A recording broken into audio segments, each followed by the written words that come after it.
ይቅር የማይል በእግዚአብሔር ዘንድ ይቅር አይባልም። እግዚአብሔር አመንዝራነትን ዝሙትን ይጸየፋል። በቤተክርስቲያን ከማግባት ጋር ተያይዞ በጣም ጥሩ ያልሆኑ ነገሮች ሲወሩ አዳመጣለሁኝ። በተለይ በተክሊል ከማግባት ጋር በስርዓተ ተክሊል ይጋቡና የንስሐ ሕይወቱን ይተውታል፣ ጸሎቱን ይተውታል፣ ቅዱሳት መጻሕፍትን አንድ ላይ ማንበቡን ይተውታል፣ ቅዳሴውን ይተውታል። መልካም የሚመስሉ ግን በውስጣቸው መርዝ ያዙ ከትዳር ተቃራኒ የሆኑ ሐሳቦች አሁን ላይ በጣም እየበረቱ ነው ያሉት። ከጎልማስነት ክፉ ምኞት ሽሽ ይላል። መሸሽ ማምለጥ እዛ መታገል አይገባም። እኔ ብርቱ ነኝ፣ ጸሎተኛ ነኝ፣ ዳዊት ደጋሚ ነኝ፣ አምላኬ ፊት ተንበርክኬ ነው መጸልየው፣ በእንባ ነው መጸልየው፣ በንስሐ ሕይወት ነው ያለሁት፣ ቅዱስ ሥጋውን ክቡር ደሙን እቀበላለሁ። አይሰራም። የትዳርን ዓላማ ሳይረዱ ወደ ትዳር የሚገቡ ብዙ ሰዎች አሉ፣ ያለ ዕውቀት፣ ያለ መረጃ፣ ያለ ማስተዋል እና የትዳር ትክክለኛው ዓላማ ምንድነው? ትልቁና ዋነኛው የመጀመሪያው ዓላማ መምህር ፋሲል እንኳን ወደ መልሕቅ ፖድካስት በሰላም መጡ። እሺ ሄኖን ወደ መልሕቅ ብሮድካስት አክብራችሁ ስለጠራችሁኝ በኃያሉ አምላክ በልዑል እግዚአብሔር ስም አመሰግናለሁ። አመሰግናለን ከልብ። ከኢንተርቪው ከመጀመራችን በፊት ግን እርሶ ልበል ወይስ አንተ ልበል? አንተ ብቲ ደስ ይለኛል። ያው ከማዕረግ አንጻር ነው እንጂ ከእድሜ አንጻር እንኳን ወጣት ነው። ያው ቢሆንም አንተ እያልሽ ይሄንን መርሃ ግብራችንን መቀጠል እንችላለን። እሺ አመሰግናለሁ ስለተፈቀደልኝ። ያው እንግዲህ ዛሬ የተገናኘ ነው በዘመናችን ላይ በጣም ከባድ ስለሆነ ርዕስ ልናነሳ ነው። በአግባቡ ከተያዘ መልካም ስለሆነ ግን ደግሞ በአግባቡ ካልተያዘ ደግሞ በጣም ብዙ ዋጋ የሚያስከፍል ነገር ነው። ይህም ደግሞ ስለ ትዳር ነው። ትዳር ከቤተክርስቲያን አንጻር እንዴት ይታያል የሚለውን በደንብ ለተመልካቾቻችን ግንዛቤ እናስጨብጣለን ብዬ አስባለሁ። ምክንያቱም አሁን ላይ እውነት ለመናገር ትዳርን ሰዎች በብዙ መንገድ ሲፈቱት እመለከታለሁ። ብዙ ልክ ያልሆኑ ትርጉሞች ይሰጡታል። ግን ደግሞ ትክክለኛውን ነገር መያዝ አለብን ብዬ ስላመንኩኝ ነው አንተንም የጋበዝኩ። ስለዚህ እንደ ቤተክርስቲያን አስተምህሮ የትዳር ትርጓሜ ምንድነው ከሚለው እንጀምር። እሺ እግዚአብሔር ይስጥልን። ያው ከሁሉም አስቀድሞ እንግዲህ ይሄንን ጊዜ ለዚህ መልካም ዓላማ እንድናውል ያመቻቸልንን ልዑል እግዚአብሔርን እናመሰግናለን። ከዚህ በማስቀጠልም ደግሞ ያው ይሄ የምትሰሩት የተቀደሰ ዓላማ ነውና ይሄንን ስራችሁን እንዲባርክልን እግዚአብሔርን ማጸናዋለሁ። ወደ መጀመሪያው ወደ ጠየቅሽኝ ጥያቄ ስንገባ እንደ ቤተክርስቲያናችን የትዳር ትርጓሜው ምንድነው ነው? እንግዲህ ትዳር ባልና ሚስት በቃል ኪዳን ጸንተው አንድ የሚሆኑበት የእግዚአብሔርን ዓላማ የሚፈጽሙበት ሕይወት ነው። ይሄውም ደግሞ ጋብቻ የተሰጠው በእግዚአብሔር ነው። የትዳርን ሕይወት ባርኮ ቀድሶ ለሰው ልጅ የሰጠው እግዚአብሔር ነው።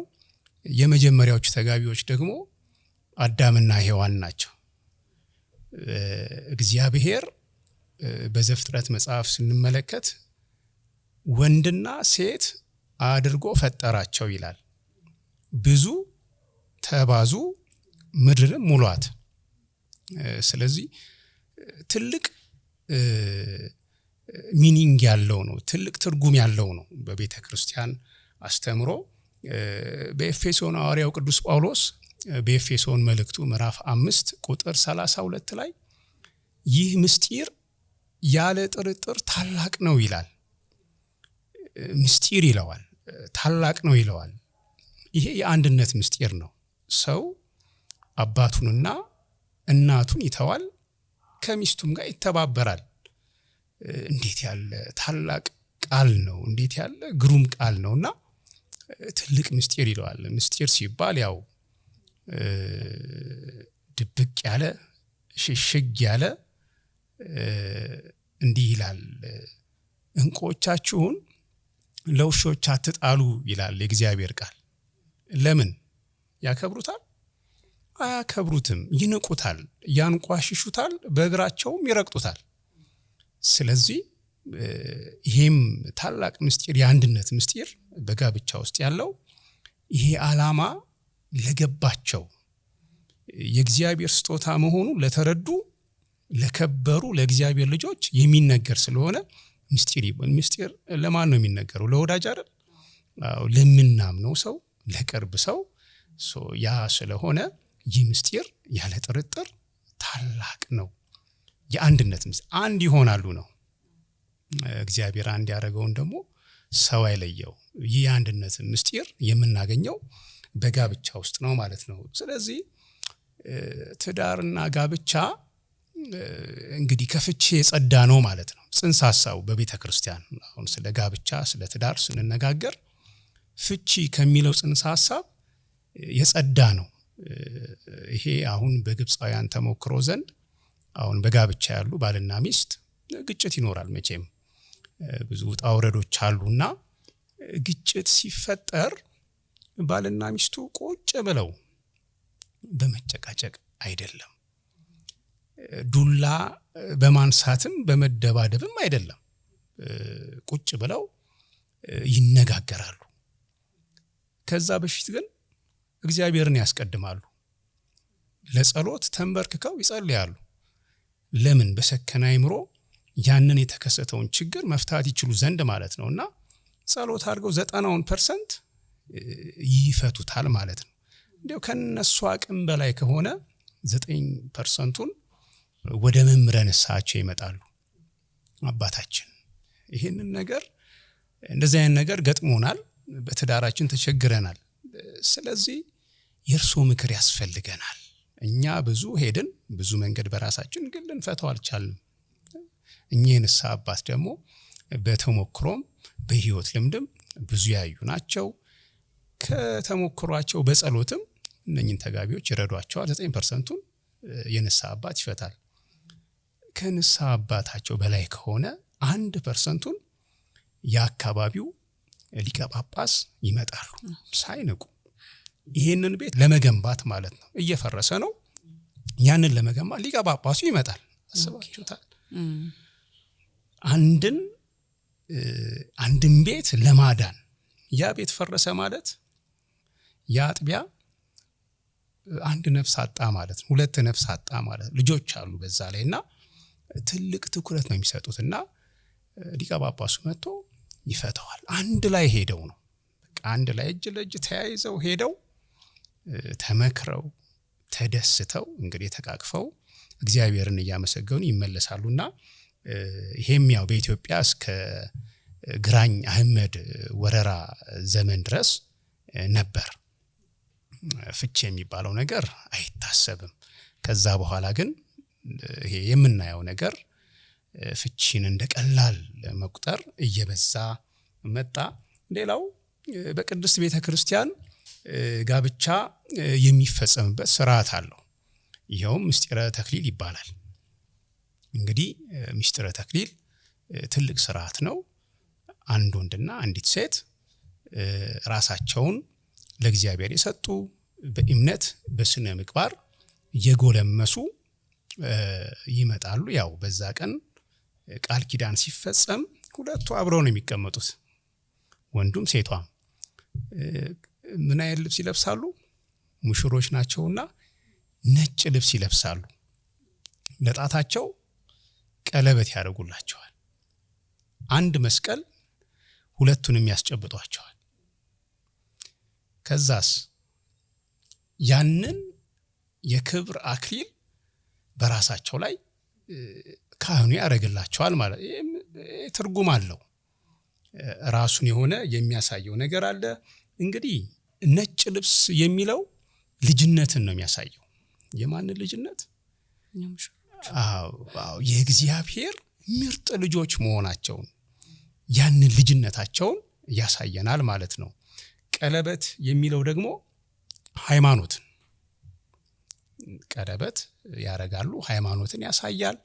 አንድ መስቀል ሁለቱን ማስጨበጣቸው ደግሞ በዚህ በትዳር ህይወት ውስጥ እንግዲህ መስቀልን ስናስብ ምንድነው ይመጣል ወደ አይምሮአችን? መከራ ነው አይደል? መከራም አለ። እንግዲህ ጌታችን አምላካችን ኢየሱስ ክርስቶስ ምንድነው ያለን? እኔን የሚወድ ቢኖር ራሱን ይካድ የመከራውንም መስቀል ተሸክሞ ይከተለኝ።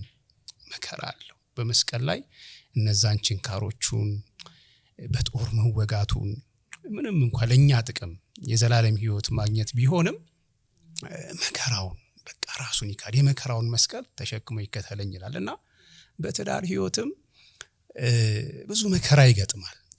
ባለትዳሮች ወጣቶች ብዙ ጣውረድ ይገጥማቸዋል። ነገር ግን በትዕግስት እንዲጸኑ ምንም እንኳን ፈተና ቢገጥማቸው መከራ ቢገጥማቸው ጸንተው እንዲጓዙ ያንን መያዛቸውን ነው የሚያመለክተው።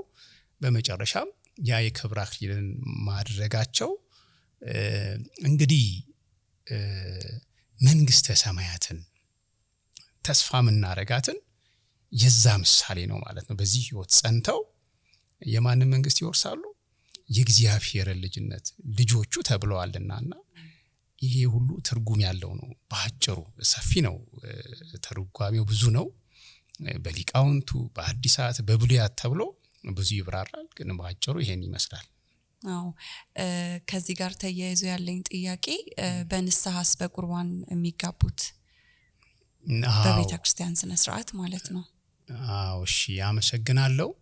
ምንድነው አሁን ሥርዓተ ተክሊል የሚፈጸምላቸው የተክሊል ጸሎት ይኖራል። ማሰሪያው ግን ቅዱስ ሥጋውና ክቡር ደሙ ነው። ሌላው ደግሞ በዚህ ህይወት ሳያልፉ አንዳንድ ጊዜ ያው በወጣትነትም ይሄንን ትምህርት ሳይማሩ ድንግልናቸውን ሳይጠብቁ ቀርተው ነገር ግን በኋላ ተምረው ጋብቻዬን በቤተክርስቲያን በእግዚአብሔር ቤት በእግዚአብሔር በቃሉ ተባርኬ በፊቱ ጸንቼ እኖራለሁ የሚሉ ተምረው ይመጣሉ። ሲመጡ ምንድነው የሚሆነው? ያው ቁርባን አይቀርም። ቅዱስ ቁርባን ቅዱስ ሥጋውና ክቡር ደሙ አይቀርም። ጸሎቱ ቃለ መሐላው ይፈጸምላቸዋል። የማስባን ጋብቻም የሚባል አለ። አንድ ወንድና አንዲት ሴት ከዚህ በፊት በትዳር የነበሩ ነገር ግን በሞት ሊሆን ይችላል በልዩ ልዩ ምክንያት ያው ትዳራቸውን ፈተው በሃይማኖት ከሌላ ሃይማኖት የሚመጡም በሃይማኖት ስምምነት ባለመኖር ሌላ ጋብቻ ሊኖራቸው ይችላል። ነገር ግን ወደዚህ ሲመጡ የክርስትናን እምነት ተምረው ንስሐ ገብተው እንግዲህ ለዚህ ሲበቁ ያ በቅዱስ ቁርባን አንድ ይሆናሉ ማለት ነው። እሺ ተመለሰ ይሆን? አዎ በደንብ ነው የተመለሰልኝ። አመሰግናለሁ።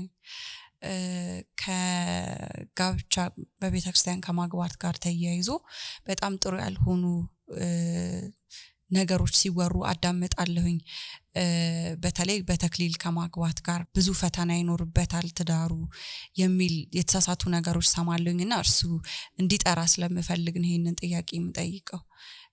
የእውነት ፈተና ይበዛበታል ወይ? በጣም ብዙ ወጣቶች ራሳቸውንም ጠብቀው ከዛ በኋላ በተክሊል ለማግባት ግን አልፈልግም ሲሉ አዳምጣለሁ በጣም ብዙ ወጣቶችና ለምንድነው እንደዛ የሚሉት? እውነት ነው። አንዳንድ ጊዜ የተሳሳቱ ነገሮች ይደመጣሉ። በዚህ ብቻ አይደለም፣ በልዩ ልዩ አውዶችም እንሰማለን። አሁን ለምሳሌ ያህል ቅዱስ ሥጋውን ክቡር ደሙን ስንቀበል ይሄ አምላካዊ ቃል ነው። በዮሐንስ ወንጌል ምዕራፍ 6 ላይም ከቁጥር 54 ጀምሮ ስናነብ ሥጋዬ እውነተኛ መብል ደሜም እውነተኛ መጠጥ ነው። ሥጋዬን ብሉ ደሜን ጠጡ የዘላለምን ሕይወት ታገኛላችሁ ይላል የእግዚአብሔር ቃል። ሥጋዬን ስትበሉ ደሜን ስትጠጡ እኔ በእናንተ እኖራለሁ እናንተም በእኔ ትኖራላችሁ ይላል የእግዚአብሔር ቃል። ስለዚህ ቅዱስ ሥጋውን ክቡር ደሙን ገብቶት ተገብቶት የተቀበለች በሱ ውስጥ በሷ ውስጥ ማን አለ ማለት ነው? እግዚአብሔር አለ። አዎ እግዚአብሔር አለ። ስለዚህ ምን ይላሉ? ሰው እንዳይለያቸው በቆረቡ ጊዜ ሰው ለምን ክፉ መናፍስት ይተናኮሏቸዋል ብለው የሚያስቡ አሉ። ክፉ መናፍስት ይሸሻል ወይስ ይቀርባል? እሱን ክሊር እንዲያደርጉልኝ። እንዲያውም ይፈራል እኮ ቅዱስ ሥጋውን ክቡር ደሙን ስንቀበል ብዙ የጠላት ሴራ አለ። ያው የኛም ስንፍና እንዳለ ሆኖ የማይተኛ የማያንቀላፋ ጠላትን ውጊያም እንዳለብን መረዳት አለብን። እና አንዳንዴ እንዲያው ምን ይሆናል የሚያደፍጥ ክፉ መናፍስቶች አሉ። ያጋንንት አሰራር አንዳንዴ ከማይፀን ጀምሮ አብረው የሚወለዱ አሳድጌ ይላሉ እኮ እንዳበላ እንዳጠጣ የቤተሰብን እንትን የሚጋርድ አለና የሚወስድ አለና ይሄ ምን ለማለት ነው? ምን ያህል ያንን ሰው ያችን ሴት በቃ ባህሪያቸው አንዳንዴ ይሄ እኮ እኔ አይደለሁም እንዴት ይሄን ላደርግ እችላለሁ? ሌላ ኃይል አለ ወደ ግራ የሚስበን የእግዚአብሔርን የሆነውን ትተን የክፉውን ዓለም እንድንቀላቀል ህሊናችን ግን ይወቅሰናል። እንደዚህ አይነት እንትን አለና ይሄ አይነት አጋንንት እንኳን በብዙ ነገር አልወጣም ያለ የተደበቀ ቅዱስ ሥጋውን ክቡር ደሙን ስንቀበል ይርቃል፣ ይቃጠላል፣ ይጨነቃል። ስለዚህ የተሳሳተ አነጋገር ነው ማለት ነው። እንዲያውም ቅዱሳን መላእክት እኮ ናቸው የሚቀርቡት የሚያገለግሉት በንጽህናውን የተቀበለና ወደ ትዳሩም ስንመጣ እንደዛው ነው። እነኚህ ሁለት ጥንዶች ቀደም ብለው በፈሪሃ እግዚአብሔር ጊዜያቸውን አልባሌ ቦታ ላይ አይደለም፣ በጭፈራ አይደለም፣ በዳንኪራ አይደለም፣ የእግዚአብሔር ክብር የማይገለጥባቸው ቦታዎች ላይ አይደለም ጊዜያቸውን ሲያሳልፉ የነበሩት። በቃ በቅድስና ስፍራ መልካም ስራ እያደረጉ ለቤተ ክርስቲያንም ለሀገርም ለወገንም የሚጠቅም መልካም ስራ እየሰሩ አድገዋል። ጊዜያቸው ሲደርስ እንግዲህ በደንብ ተያይተው ተጫጭተው ነው ወደዚህ ህይወት የሚመጡትና ማንን እያስቀደሙ? እግዚአብሔርን እያስቀደሙ። ስለዚህ እግዚአብሔር አለበት ማለት ነው። ወደ ሥርዓተ ተክሊል ስንመጣ ደግሞ ቅዱስ ሥጋውና ክቡር ደሙ አለ በቤተ ክርስቲያን የሚደረገው። ይሄ ደግሞ ያንን መንፈሳዊ ህይወታቸውን የበለጠ እንዲያብብ ፈተናውን እንዲያርቅላቸው ይሆናል ማለት ነው። አንዳንዴ ግን ምን ይስተዋላል ሄኖን? ትልቅ እንትን አለ።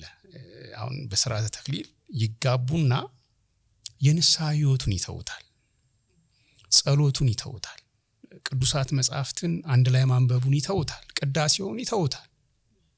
አየሽ በቃ አንዳንዴ እኮ ምናልባት መንፈሳዊ ነው ክርስቲያን ነው የሚለውን በሴቷ እንትን ለማንጸባረቅ በጣም በቃ ቤተክርስቲያን ይሄድ የነበረ ቸልተኛ ይሆናል። አየሽ ካገባት በኋላ እሷም በጣም ብርቱ የነበረች ይሄንን መንፈሳዊ ህይወቷን እየዛለች ትመጣለች። ስለዚህ አመታት ያልፋሉ ማለት ነው ንስሐ ሳይገቡ ቅዱስ ሥጋውን ክቡር ደሙን ሳይቀበሉ። ለማን እየተመቻቹ ነው? ዋው ለክፉ መንፈስ የዲያብሎስ ኢላማ ውስጥ ይገባሉ ማለት ነው። ስለዚህ ለውድቀት ይዳረጋሉና ይሄ እውነት ነው። እንደዚህ አይነት ዝለት ካለ ጠላት በቀላሉ ይጥለናል። ግን ያንን ህይወት አጠናክረው ከቀጠሉ ያ ቀላል አይደለም። እግዚአብሔር የሚከብርበት ልጆቻቸውም እግዚአብሔርን የሚፈሩ ለቤተ ክርስቲያን ለሀገር ለወገን መልካም የሆኑ ዘሮች ይሆናሉ ማለት ነውና ይሄ በእውነት ያው የተሳሳተ ነው። ከዚህም ወጣቶች መራቅ የለባቸውም። ይሄንን አርአያ ማድረግ አለባቸው። በዛ ህይወት ደግሞ ጸንቶ መቀጠል ይገባል ማለት ነው።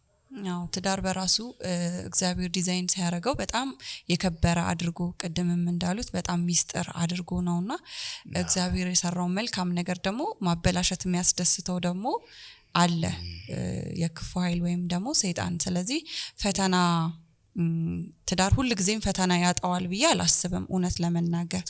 ግን ደግሞ ወደ መንፈሳዊ ህይወት ሰው ጠጋ ካለ ደግሞ የሚያግዘው ሌላ ኃይል ይኖራል ማለት ነው።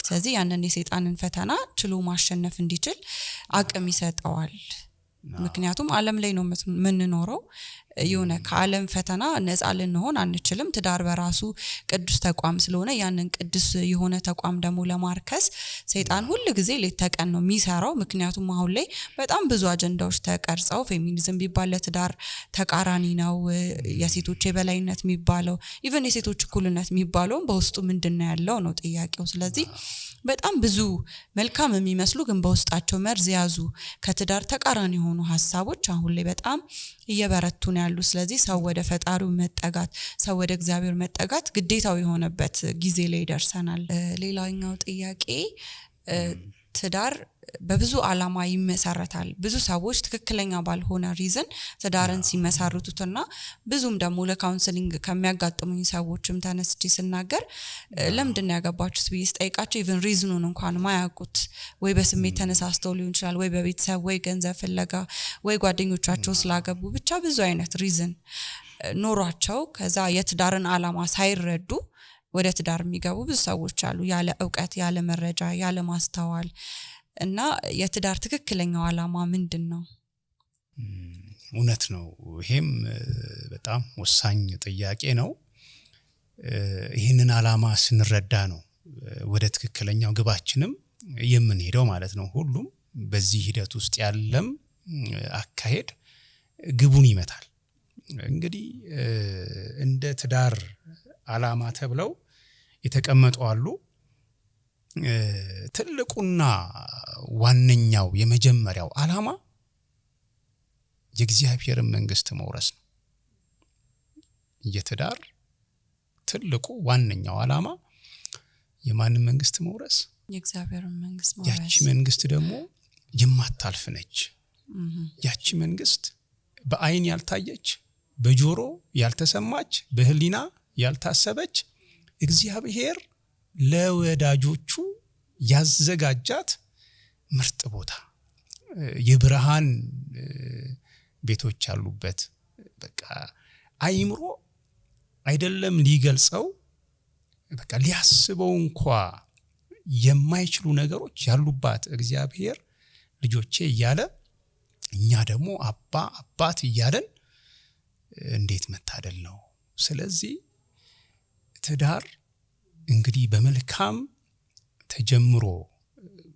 በስነ ምግባር በሃይማኖት ጸንተን አክብረን ከያዝ ነው እዛ ድረስ ነው የሚጓዘው በመድር የሚቀር አይደለም ማለት ነው እስከ ሰማይ የእግዚአብሔርን መንግስት ያው የሚያስወርሰን ነው ማለት ነው እንግዲህ በትዳር ውስጥ ያው አሉ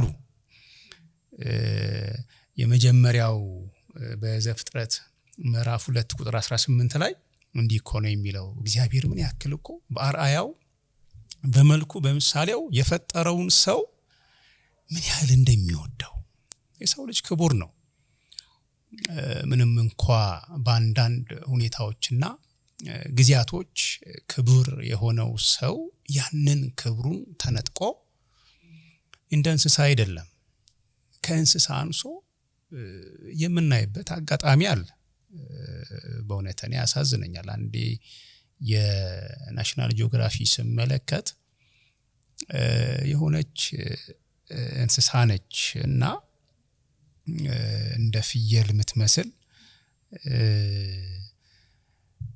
ትወልዳለች ልጇ ገና እግሯ አልጸናም ያው እንደወጡ እንደኛ አይደሉ ቶሎ ብለው ትንሽ ተንገዳግደው መራመድ ይጀምራሉና ይቺ እናት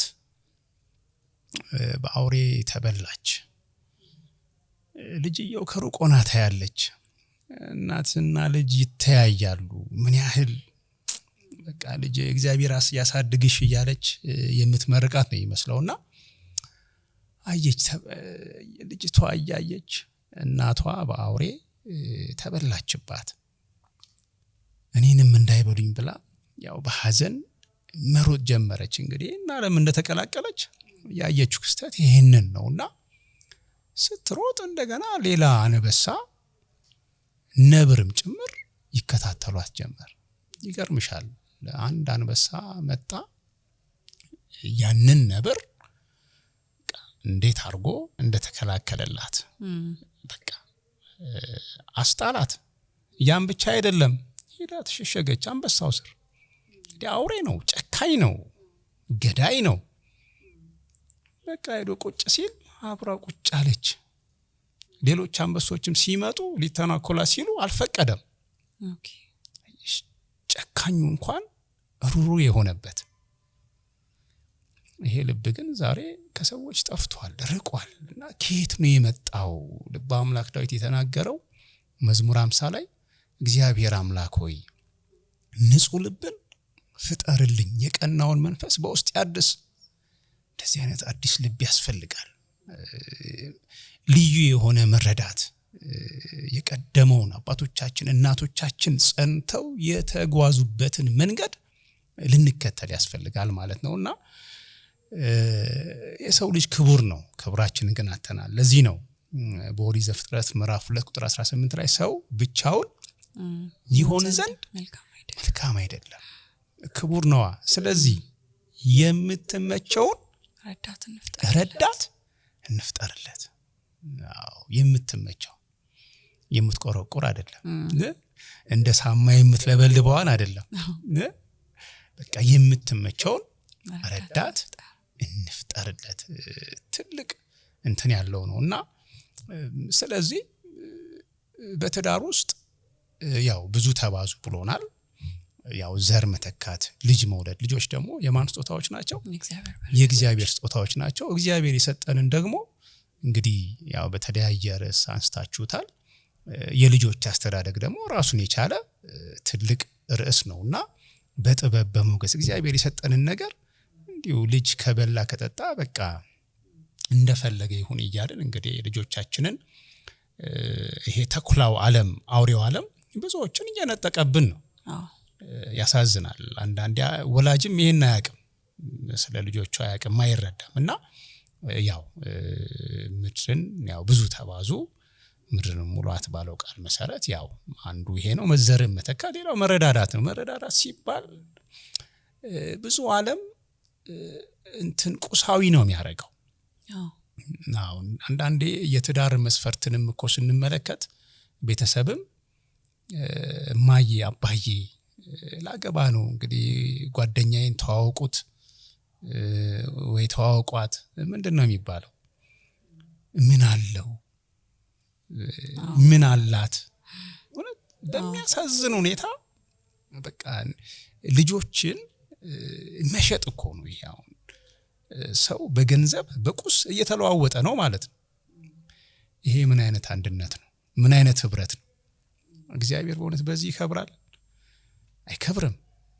ለዚህ እኮ ነው እነኚህ የምናያቸው ፍቺዎች፣ ሌሎችም ያው የማያስደስቱ ነገሮች እየበዙ ያሉትና መረዳዳት ሲባል አብሮ በጸሎት መተጋገዝ፣ መተናነጽ፣ መመካከር፣ በቅዳሴው በማህሌቱ እንዲያው ሚስት ስትደግም ባል ማገዝ አለበት። እህቴ ባለቤቴ ምን ነው ለጸሎት እኮ እየተጋን አይደለም፣ ምንድነው መበርታት እኮ አለብን። የአንዱ ብርታት ብቻ በቂ ነው የሚባል አማርኛ እዚህ ጋር የለም። እንዲያው ሚስት ለባሏ ጸልያለች፣ ባል በቃ ወጥቶ ይግባ እንደፈለገ ይሁን እሷ ታስቀድስለታለች የሚባል ነገር የለም።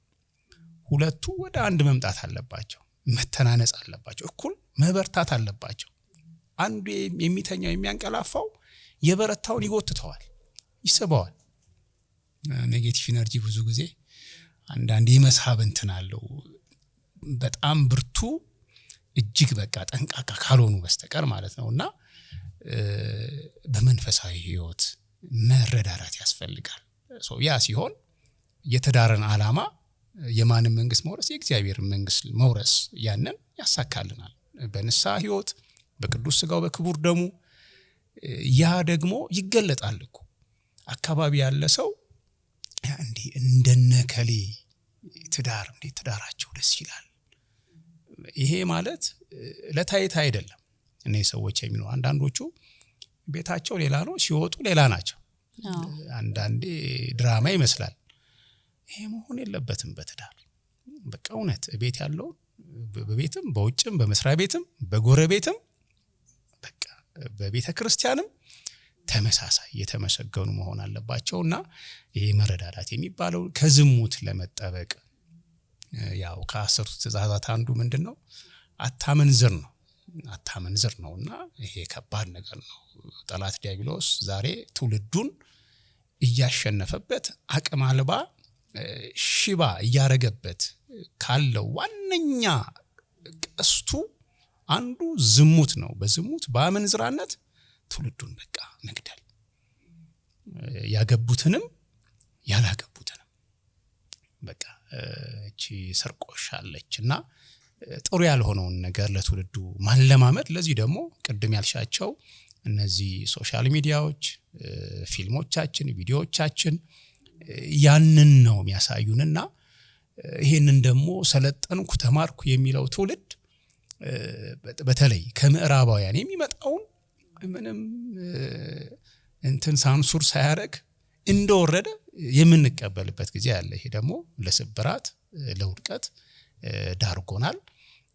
ስለዚህ ከነኝም ነገሮች የተዳራ ዓላማ አንዱና ዋነኛው የእግዚአብሔር መንግስት መውረስ እንደሆነ ስናቅ እንግዲህ ምን ያህል ትዳር እጅግ የከበረ ልዩ እንደሆነ እንረዳለን።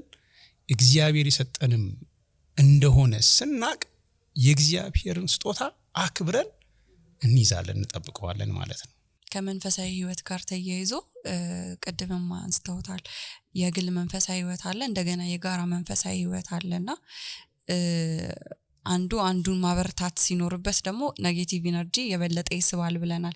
ምክንያቱም ኮምፈርት ዞን ነው። ሰምሃው ማንም ሰው ለሊት ተነስቶ መጸለይ ከኮምፈርት መነሳትን ይጠይቃል።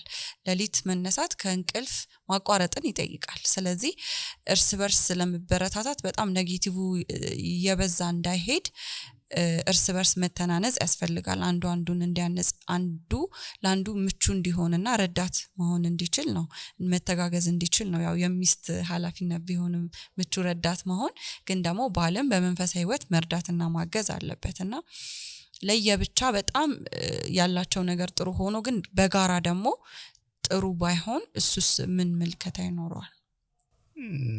አዎ ጥሩ ነው።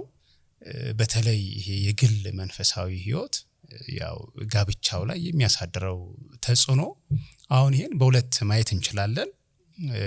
ምንድነው በጥሩ ጎኑ እናየዋለን፣ መልካም ተጽዕኖ ይኖረዋል። እንደገና ደግሞ ክፉ ተጽዕኖም ሊኖረው ይችላል። ምንድነው መንፈሳዊ ልምምድ፣ መንፈሳዊ ህይወት የግል ስንል ይሄ በአንዴ የሚገነባ አይደለም። ስሩ ሂደት ከልጅነት ጀምሮ በወጣትነት በተለያየ ይሄ ደግሞ ከቤተሰብ ይጀምራል። አንድ አትክልት እንግዲህ መጀመሪያ ይተከላል። ከተተከለ በኋላ የመጀመሪያው ነገር ግንድ ሆኖ ቅርንጫፍ አብቅሎ እንግዲህ ፍሬ ከመስጠቱ በፊት ምንድነው የሚያደርገው? ስር መስደድ ነው። ስር ይሰዳል። የሆነ ጊዜ በቃ ብቅ ይላል ማለት ነው። አፈሩን ደረማምሶ ይወጣል። አለው ሞቼ አልቀረሁም ተነስቻለሁ ይላልና ከዛ እያደገ ነው የሚመጣው። የሚመገበውን ምግብ ውሃም እየጠጣ እያደገ ይሄዳል፣ ለፍሬ ይደርሳል ማለት ነውና እነኚህም ተጋቢዎች አስቀድሞ ያው መጀመሪያ ልጅ የሚያገኘው እናቱን ነው፣ አባቱን ነው የሚያገኘው። ስለዚህ የመጀመሪያው ትምህርት ቤት ለአንድ ልጅ እናትና አባቱ ናቸው። ወላጆች ከሚናገሩት በላይ ድርጊታቸውን ልጆች ያያሉ። የሚያደርጉትን በቃ እያንዳንዷን ነገር አንዳንዴ የማይመለከቱ ይመስሉናል፣ ግን እጅግ ይመለከታሉ። ልጆች ብልሆች ናቸው። አይምሯቸው ንጹህ ነው፣ ያስተውላሉ። የሚናገሩትን የሚሰሩትን ድርጊታቸውን በደንብ ይከታተላሉ። የሚጸልዩ ከሆነ ያዩና አንዳንዴ ወደ ሌላ ቦታ ይመለከታሉና ያላዩ ይመስላሉ። እያዩ ነው።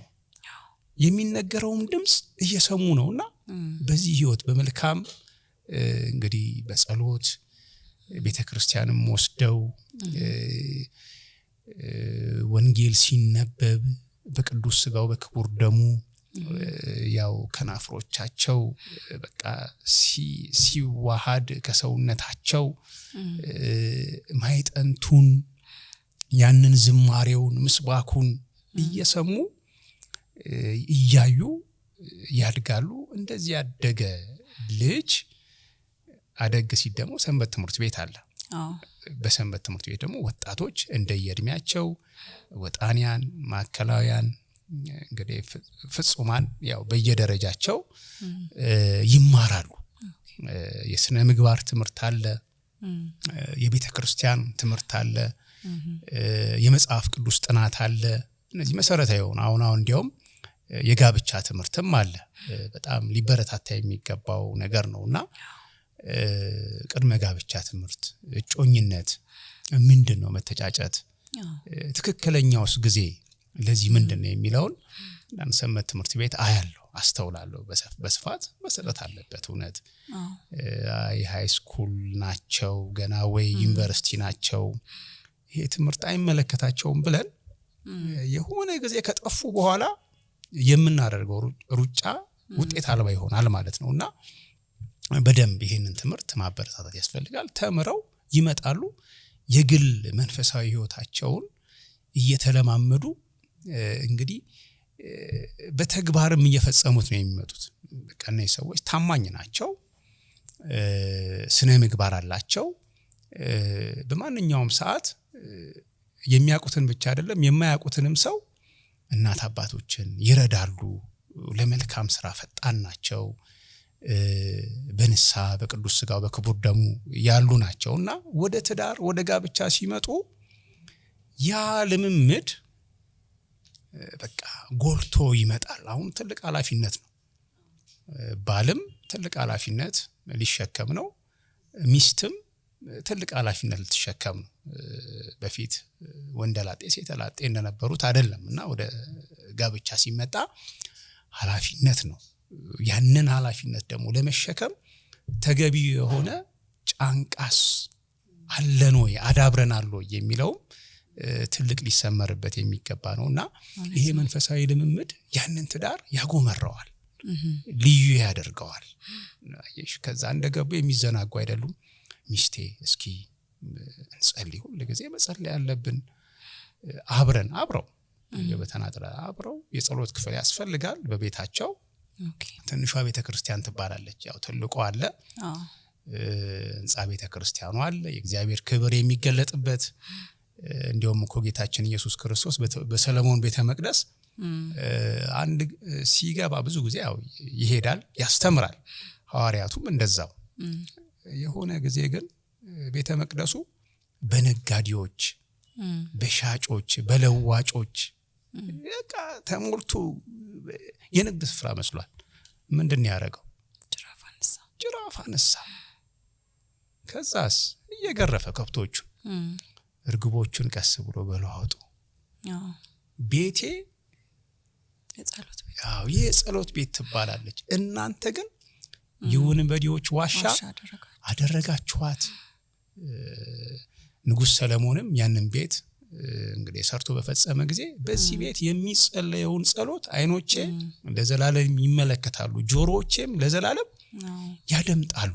ደስ ይላል እኮ አንዳንድ ጊዜ የሆነ በቃ ግራ ግብት ባለን ሰዓት ቤተክርስቲያን ሄደን ቁጭ ስንል መስቀሉን ስናይ እነዛ አጽዋቱ አጸዱ የማረጋጋት ኃይል አለው፣ ትልቅ ኃይል አለውና ያው ብዙ ነጮቹም በሃይማኖትም ባይኖሩ አንዳንዴ ጸጥ ያለ ቦታ የመሄድ እንትን ከዛ ከጸጥታው ከምኑ የመንፈስን መታደስ የሚያገኙበት አለ። እኛ ደግሞ እድለኞች ነን። ቤተክርስቲያን ሄደን በቃ ነፍሳችን ትረካለች፣ ስጋችንም ብሩህ ሆኖ ፊታችንም ብሩህ ሆኖ እንመለሳለንና አንዱ ይሄ ነው። ሌላው ደግሞ እኛ ነን፣ ማደሪያዎቹ ነን። ለቆሮንቶሳውያን ሐዋርያው ቅዱስ ጳውሎስ እንዲህ ይላል፣ እናንተ የእግዚአብሔር ማደሪያ ቤተ መቅደስ እንደሆናችሁ አታውቁምን? ለምን የእግዚአብሔርን ቤተ መቅደስ ታፈርሳላችሁ? ቤቱን እያከበሩ ራሳቸውን ግን በዝሙት በርኩሰት በዘፋኝነት በክርክር በጣዖት አምልኮ ያንን ቤት አፍርሰውታልና የእግዚአብሔር ቤተ መቅደስ እንደሆናችሁ አታውቁምን? በስጋችሁ ማንን አክብሩ? እግዚአብሔርን አክብሩ። በነፍሳችሁም እግዚአብሔርን አክብሩ። የማን ክብር እንዲገለጥ? የእግዚአብሔር ክብር እንዲገለጥ። ሌላው ደግሞ በቤተሰብ ባል፣ ሚስት፣ ልጆች ያ ወይም ደግሞ የክርስቲያኖች አንነ ቤተክርስቲያን ይባላል፣ ትንሿ ቤተክርስቲያን። ስለዚህ በቤታችን የጸሎት ክፍል ሊኖረን ይገባል። ባል፣ ሚስት፣ ልጆች አንድ ላይ ሆነው እግዚአብሔርን ማምለክ አለባቸው፣ መጸለይ አለባቸው። ቤተክርስቲያን ሲሄዱ ብቻ በቤትስ? ስለዚህ ይሄ ልምምድ አንዱ ጠንካራውን ነገር ይዞ ከመጣ ባል ለሚስቱ በቃ ያለማምዳታል፣ ሚስት ደግሞ ለባሏ ታለማምደዋለች። ከዛስ እንግዲህ በሶስት የተገመደ ፈጥና አይበጠስም። በቃ ያው መንገዳገድ ይኖራል፣ ግን የጸና ይሆናል ማለት ነውና በክፉ በሌላውም አንፃር ስንመለከተው እንደዛው ነው። ምንድነው ተጽዕኖ በመንፈሳዊ ህይወት ልምምድ የላላ ከሆነ ምን ችግር አለው? ዛሬን ተኝቼ ነገም ብጸልይ ለነገ ማሳደር መልካም ነገር መስራት፣ እንደዛ ስናረግ ይሄ ስንፍና እያደገ ይሄድና ያንን ቤት ይጥለዋል። ለምን? መሰረት የለውማ፣ ጽናት የለውማ። መኃልየ ዘሰሎሞን ምዕራፍ 2 ቁጥር 10 ላይ እንዲህ ይላል፣ የወይኑ ቦታ አብቧል፣ ደስ ይላል፣ ፍሬውም ደርሷል። ነገር ግን ያበበውን የወይን ስፍራ የሚያጠፉትን የሚያወድሙትን ጥቃቅኑን ቀበሮች አጥምዳችሁ ያዙልኝ።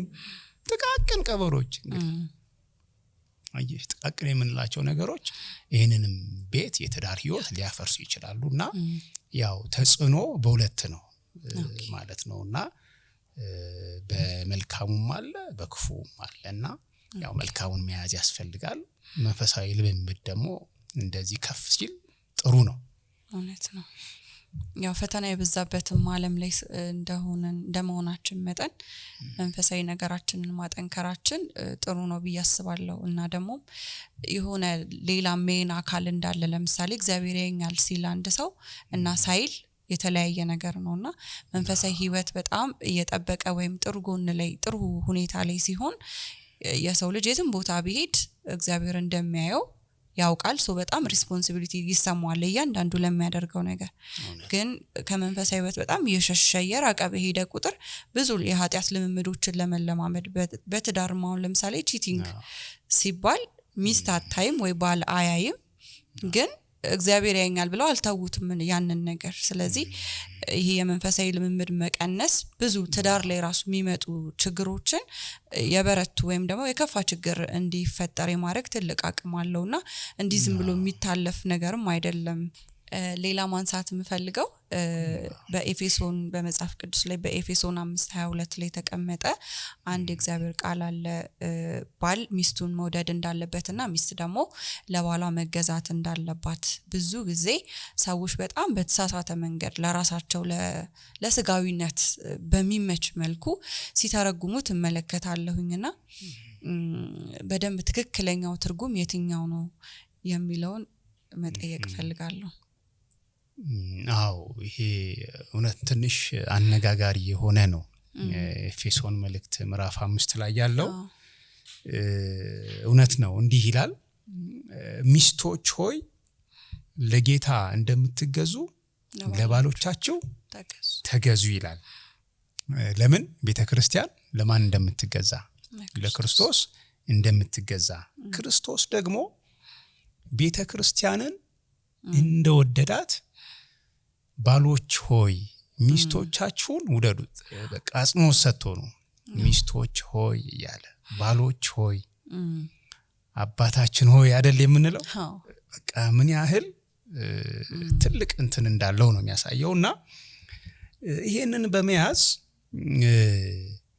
አንዳንዶቹ ይሄ ሴትን ልጅ የሚጨቁን ነው፣ ሴትን ልጅ ዝቅ የሚያደርግ ነው ብለው እንዲያው በቃ መጽሐፉንም ሊተቹ የእግዚአብሔርን ቃል እንዲያው እንገዳደራለን የሚሉ ያው የተነሱበት ዘመን ላይ ነው ያለነው።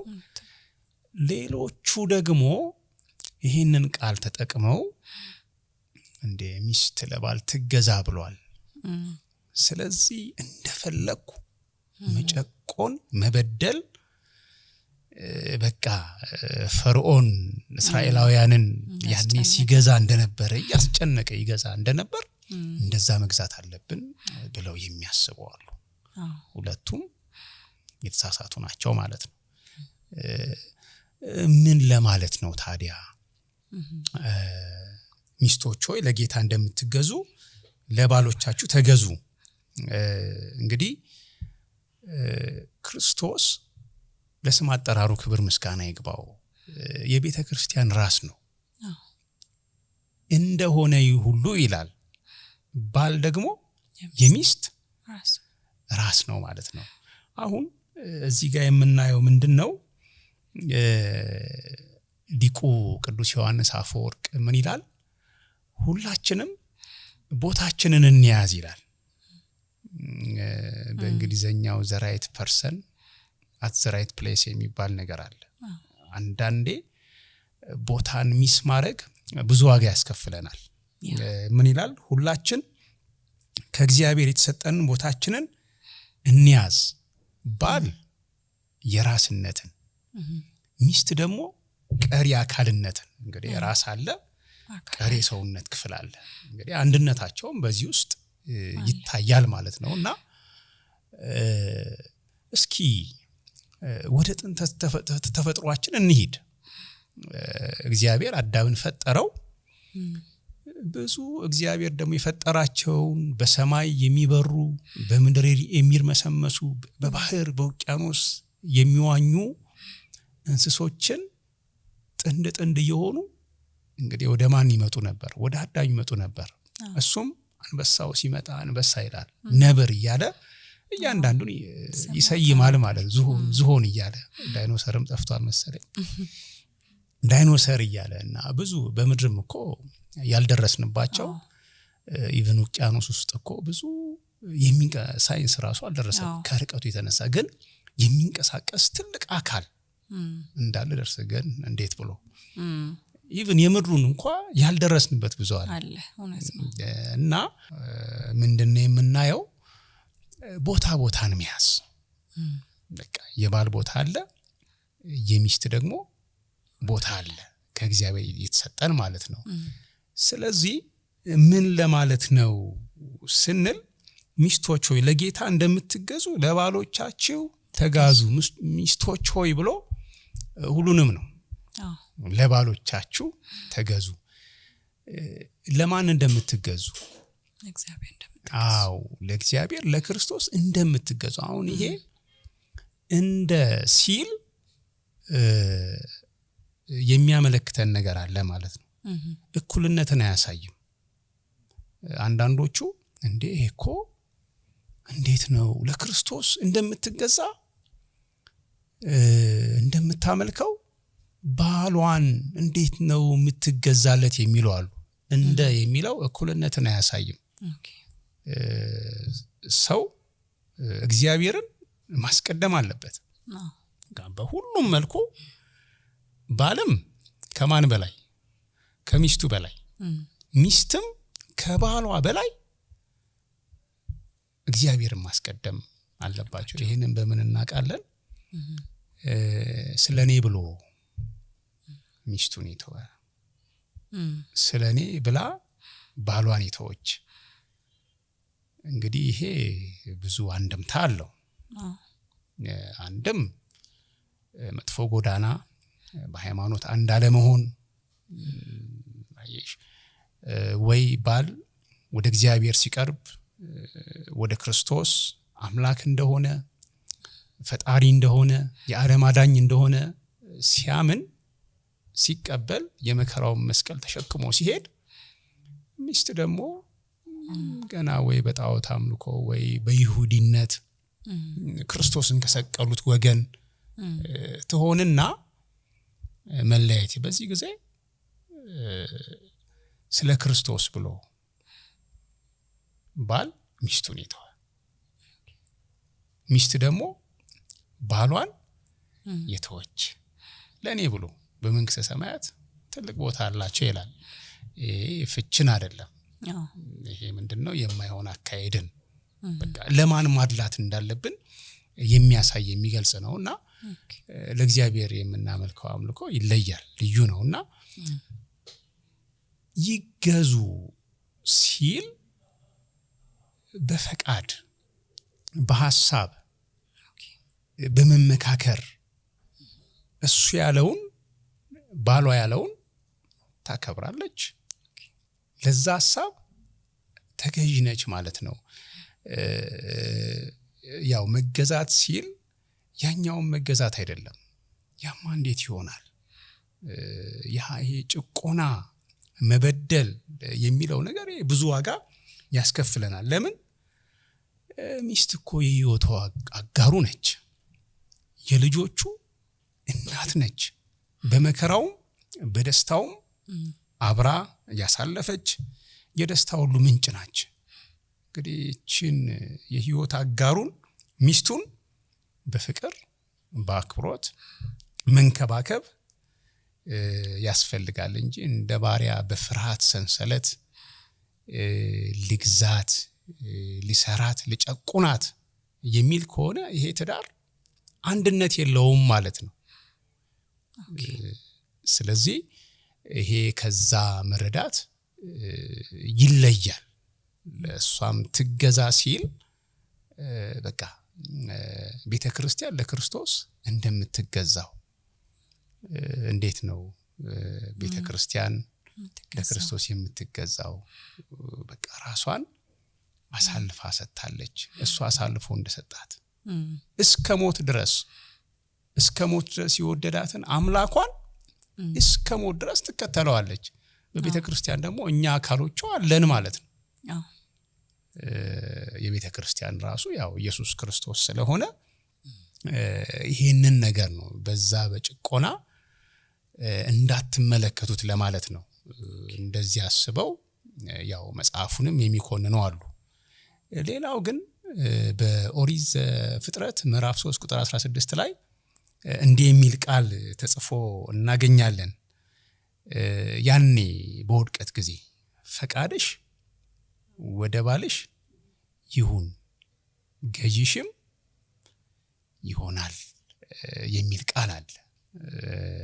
ምንድነው? እውነት ነው። ሰው አባቱንና እናቱን ይተዋል፣ ከሚስቱም ጋር ይተባበራል። ልጄ ሆይ ስሚ፣ የአባትሽን የወገኖችን ቤት እርሺ፣ ንጉስ ውበትሽን ወዷልና።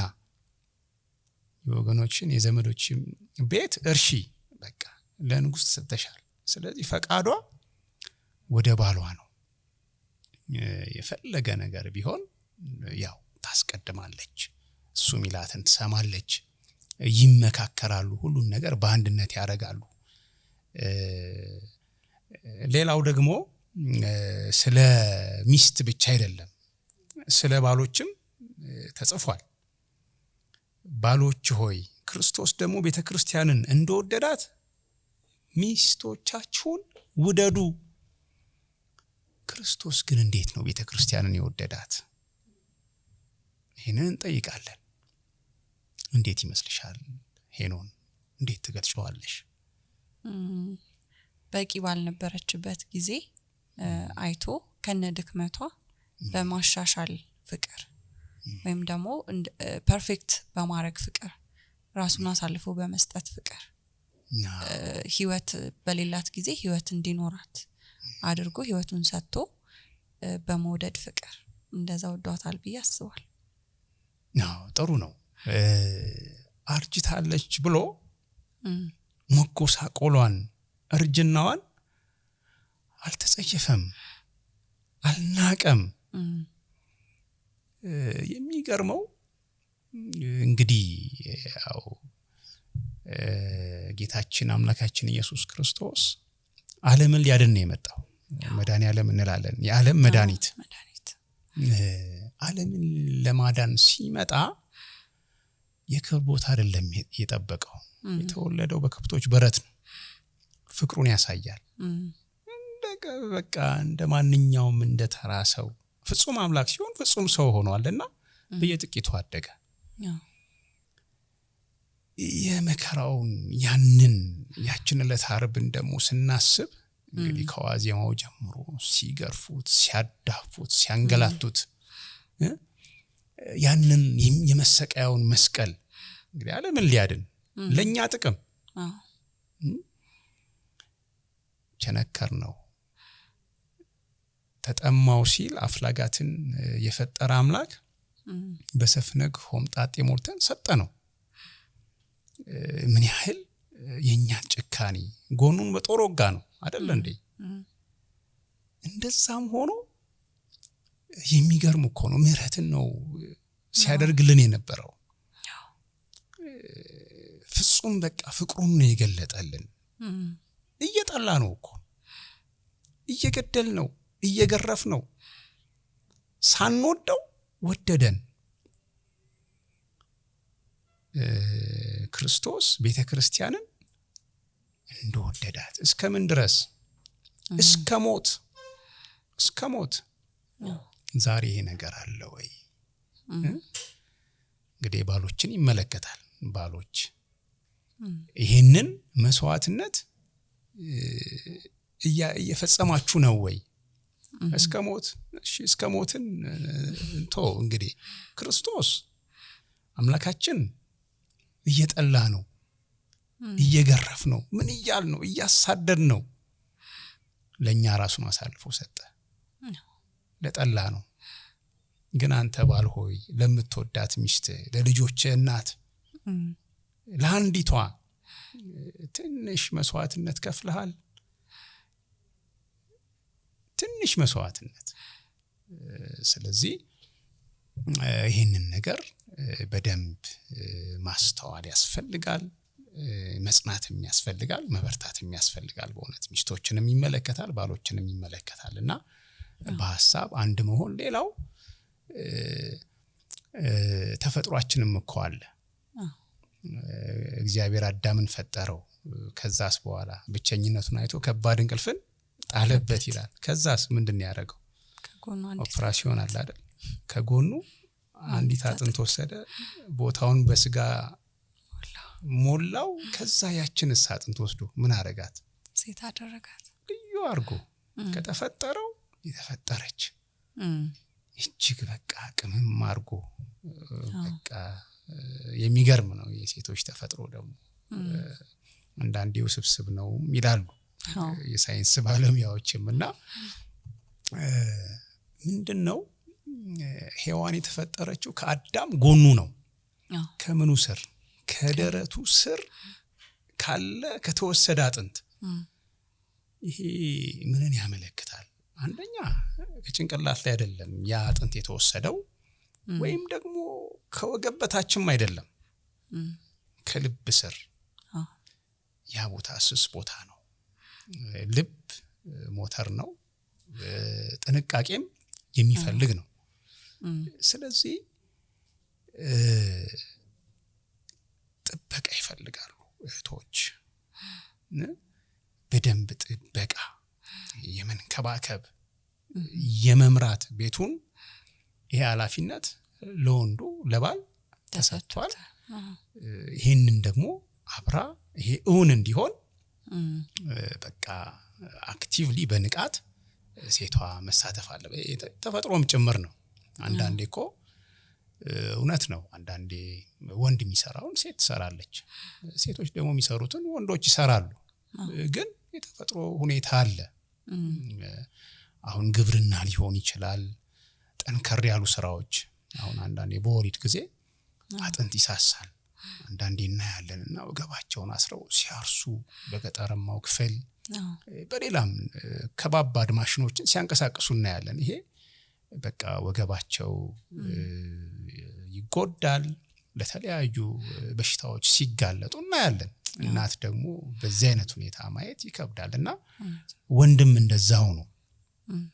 በቃ መስራት ያለበትን በፊት ጊዜ እንዲያውም አዳኞች ነበሩ። አድነው ምን ብለው ይመጣሉ? ሴት ደግሞ ያንን ልዩ አድርጋ ቀምማ ታቀርባለች። ልጆቹን በጥበብ የማሳደግ እኮ ቀላል ነገር አይደለም፣ ቀላል ኃላፊነት አይደለምና ቅዱስ ዮሐንስ አፈወርቅ እንዳለው በቃ ከእግዚአብሔር የተሰጠንን ቦታ መያዝ፣ ባል ቤተሰቡን መምራት አለበት። መምራት ሲባል በቃ ገንዘብ ሰጥቶ ምን ብሎ በቃ ይሄ እንደፈለግሽ አድርጊው ብሎ ዞር አይደለም። ሚስትም ደግሞ ሰርታ ምን ብላ በቃ ይሄው ብላ እንትን እንድትል አይደለም። በቃ በቃለ እግዚአብሔር በእምነት በስነ ምግባር ያንን ቤት መምራት አርአያ መሆን ያስፈልጋል ማለት ነው። በትዳር ውስጥ ግጭት ይኖራል። ምክንያቱም ያው ሁለት የተለያዩ ሰዎች ናቸው የሚጋቡት። የተለያየ አስተዳደግ ይኖራል፣ አስተሳሰባቸው የተለያየ ነው። ከብዙ የተለያየ ነገር የተሰሩ ሁለት ሰዎች ናቸው። ጾታቸው እንኳን የማይመሳሰል፣ አሻራቸው የማይመሳሰል፣ ብዙ ነገራቸው የተለያዩ ሁለት ሰዎች አንድ ቤት ውስጥ ለመኖር በሚያደርጉት ጥረት ግጭቶች ይኖራሉ እና ግጭቶች በሚኖሩበት ጊዜ ይቅርታ ብዙ ሰዎች የተለያየ አመለካከት ስላላቸው ነው። እኔ ገደብ አለኝ፣ ከዚህ ገደብ አላሳልፍም፣ ይቅርታ አላደርግም ሚሉት ነገር አለ። ለዚህ ይቅርታ አደርጋለሁ፣ ለዚህ አላደርግም ሚሉት ነገር አለና ወይ አንዴ ሁለቴ ይቅርታ አላደርጋለሁ፣ 3-4 ጊዜ ከሆነ ግን አላደርግም ይላሉና ይሄ ይቅርታ የሚጠይቀውም ሰው ከዛ የሚቀበለውም ሰው እስከምን ድረስ ነው ይቅርታ መቀበልም መጠየቅም ያለብን በትዳር ውስጥ? እሺ ይሄም በጣም ቆንጆ ጥያቄ ነው። ይቅርታ እንግዲህ ትልቅ ነገር ነው፣ የማይገባበት ቦታ የለም። ጌታችን ምን አለ? ከኔ ተማሩ እኔ የዋህ በልቤም ትሁት ነኝና ለነፍሳችሁም እረፍትን ታገኛላችሁ። ሊያድነን የመጣው ተቀዳሚ ዓላማው ሌላው ደግሞ ምሳሌ ሊሆነን በፍቅር ተመላልሶ እናንተም በፍቅር ኑሩ፣ ትህትና ዝቅ ብሎ የሐዋርያቱን እግር አጥቦ እናንተም ለታናናሾቻችሁ እንደዚህ አድርጉ። ያው ታላላቆቻችን እግራቸውን ብናጠብ ይሄ ያው ያለ ነው፣ ባህል ነው። ለታናናሾቻችሁ ይሄ ዝቅ ማለትን እንግዲህ በመንገድ በቤተሰብ በትዳር በልዩ ልዩ ስፍራዎች የግጭ ምክንያቶችን ስናይ እንዴት እንደዚህ ተመለከተኝ፣ እንዴት እንደዚህ አየችኝ ተብሎ የሚጣላ ብዙ አለኩ። ብዙ በቃ ጥቃቅን ነገሮች ለምን ራሳችንን ዝቅ አናደርግም? በቃ ራሳችንን ከፍ ያለ ቦታ እናስቀምጠውና እንቸገራለን፣ ቶሎ እንሰበራለን፣ ግጭት ውስጥ እንገባለን፣ በልባችን ቦታ እንሰጠዋለን። ጌታችን ግን እንደዛ አይደለም ያስተማረን፣ ዝቅ ብሎ ይሄ ትልቅ ነገር ነውና ካስተማረን አንዱ ዋናው ትልቁ ነገር ይቅርታን ነው። በማቴዎስ ወንጌል ምዕራፍ 6 ቁጥር 10 ላይ ታላቅን የጸሎት ሕይወት ለሐዋርያቱ ሲያስተምራቸው እንዲህ አለ፣ አባታችን ሆይ በሰማይ የምትኖር ስምህ ይቀደስ፣ መንግስትህ ትምጣ፣ ፍቃድህ በሰማይ እንደሆነች እንዲሁ በምድር ትሁን፣ ከዛስ የዕለት እንጀራችንን ስጠን ዛሬ፣ ከዛስ በደላችንን ይቅር በለን እኛም የበደሉንን ይቅር እንደምንል። ስለዚህ ይቅር የማይል በእግዚአብሔር ዘንድ ይቅር አይባልም። ይቅር ለመባል ራሱ ይቅር ማለት ያስፈልጋል። ያም ብቻ አይደለም፣ ይቅርታንም መስጠትም ጭምር ያስፈልጋል። ይቅርታ ስንጠይቃለን ወይ? ስናጠፋ ስንበድል፣ ሌላው በድሎን ደግሞ አጥፍቶ ይቅርታ ሲጠይቀን ደስ ብሎን አዎ ይቅርታ ካለኝማ ለይቅርታ የልቤ በር ክፍት ነው ብለን የምናስተናግድ ስንቶቻችን ነንና ይሄንን ሕይወት ነግሯቸው በጸሎቱ ይሄንን አድርጉ ብሎ በተግባር ደግሞ አላስተማረንም። በማይከለ ምድር በቀራንዮ ያቺ ሰዓት እንግዲህ ተሰቅሎ እንግዲህ የሚገርመው ሰቃልያነ ክርስቶስ ሰቅለውት ይዘባበቱበት ነበር። የእግዚአብሔር ልጅ ከሆንክ ውረድ፣ ከዚህ መስቀል ላይ ውረድ። እንዲያው በግራ ደግሞ የተሰቀለው ወንበዴው አንዱ መንግስተ ሰማያትን ሲያገኝ፣ አንዱ ደግሞ እንዲያው ከሰቃላያን ክርስቶስ ጋር ሲተባበር እናያለንና አንተም ውረድ እኛንም አድነን ይል ነበር። ሲጨፍሩ ህይወታቸውን አምላካቸውን እንዲያው አለማወቅ እኮ ነው በእውነት። ከትውልዱ ማን አስተዋለ ያለው ኢሳይያስ ይሄንን እኮ ነው። ማን ተረዳ? የእግዚአብሔርስ ክንድ ለነማን ተገለጠ? እግዚአብሔር የልቦናችንን ብርሃን እውነት ያብራልንና አሜን። ሲጨፍሩ አያቸው። ዘንበል አድርጎ ያው ቆስሏል፣ ጀርባው ቆስሏል፣ ራሱ ቆስሏል። የሰው አክሊል አድርገው በመዶሻ መተውታል። ፊቱ ቆስሏል። ሲያዳፉት ነበር። በቃ ያንን እርጥብ መስቀል ተሸክሞ ወደፊት ሲወድቅ ያ መስቀሉ ከጀርባው ላይ ፊቱን በቃ በደም ተሞልቷል እና ቀላል አይደለም።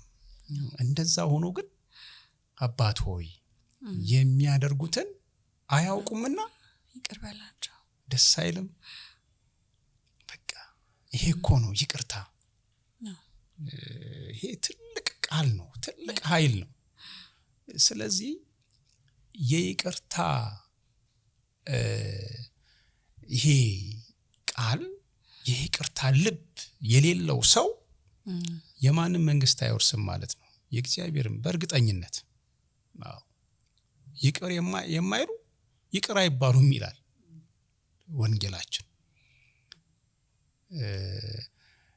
መጣ አንዱ ወንድሜ ቢበድለኝ ስንት ጊዜ ይቅር ልበለው አለ። ጌታችን ምን ብሎ መለሰ? 7 ጊዜ 7።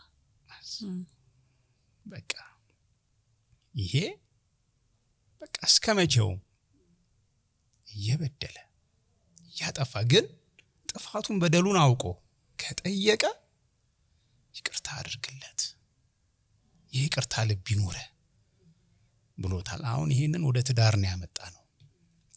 እውነት ነው። ብዙ ጊዜ እኔ የሚያጋጥመኛል፣ እናንተም ብዙ ተሞክሮ ይኖራቸዋል እና የተለያየ ጉዳይ ይገጥምና ቅሬታዎች ይኖሩና ትንሽም ትልቅም ሊሆን ይችላል። ይመጣሉ ወይ ባል ይቅርታ ይጠይቃል፣ ሚስትም ቢተኛ ትሆናለች። በቃ እምቢተኛ እንዴ ባለፈው በድለህ ይቅር አልኩ፣ ባለፈው ሳምንት እንደዚህ ያደረከኝ ይቅር አልኩ፣ ባለፈው እንዴ አሁንም በፍጹም በቃ መለያየት አለብን። እስከ መለያየት ወይም ደግሞ አንድ ላይም ቢኖሩ ያ ልብ ይቅር ያላለ ልብ በቃ ክፋትን ያረገዘ ነው ማለት ነው። በቃ ያቄመ ልብ ነው ማለት ነውና እንዴት ነው ዝናብ ሊዘንብ ሲል ደመና ያንጀ ክብድ አይልም? ሰማዩ ክብድ ይላል። ሲዘንብስ ብራይት ይሆናል፣ ከለሩ ጥርት ይላል። ይቅር የማይል ልብ እንደዛ ነው፣ እንደ ደመና በቃ ክብድ። ያ ብቻ አይደለም፣ ልብ ይከብዳል፣ ፊት ደግሞ ጥቁር በቃ ይታያል እኮ። አቤት አንዳንድ ጊዜ እኮ ይከብዳል። እና እንደዚህ ነው ልናይ የምንችለውና እስከ ጥግ ድረስ ለምን ያው ሰው ነንና ፍጹም አይደለንም፣ እንበድላለን፣ እናጠፋለን።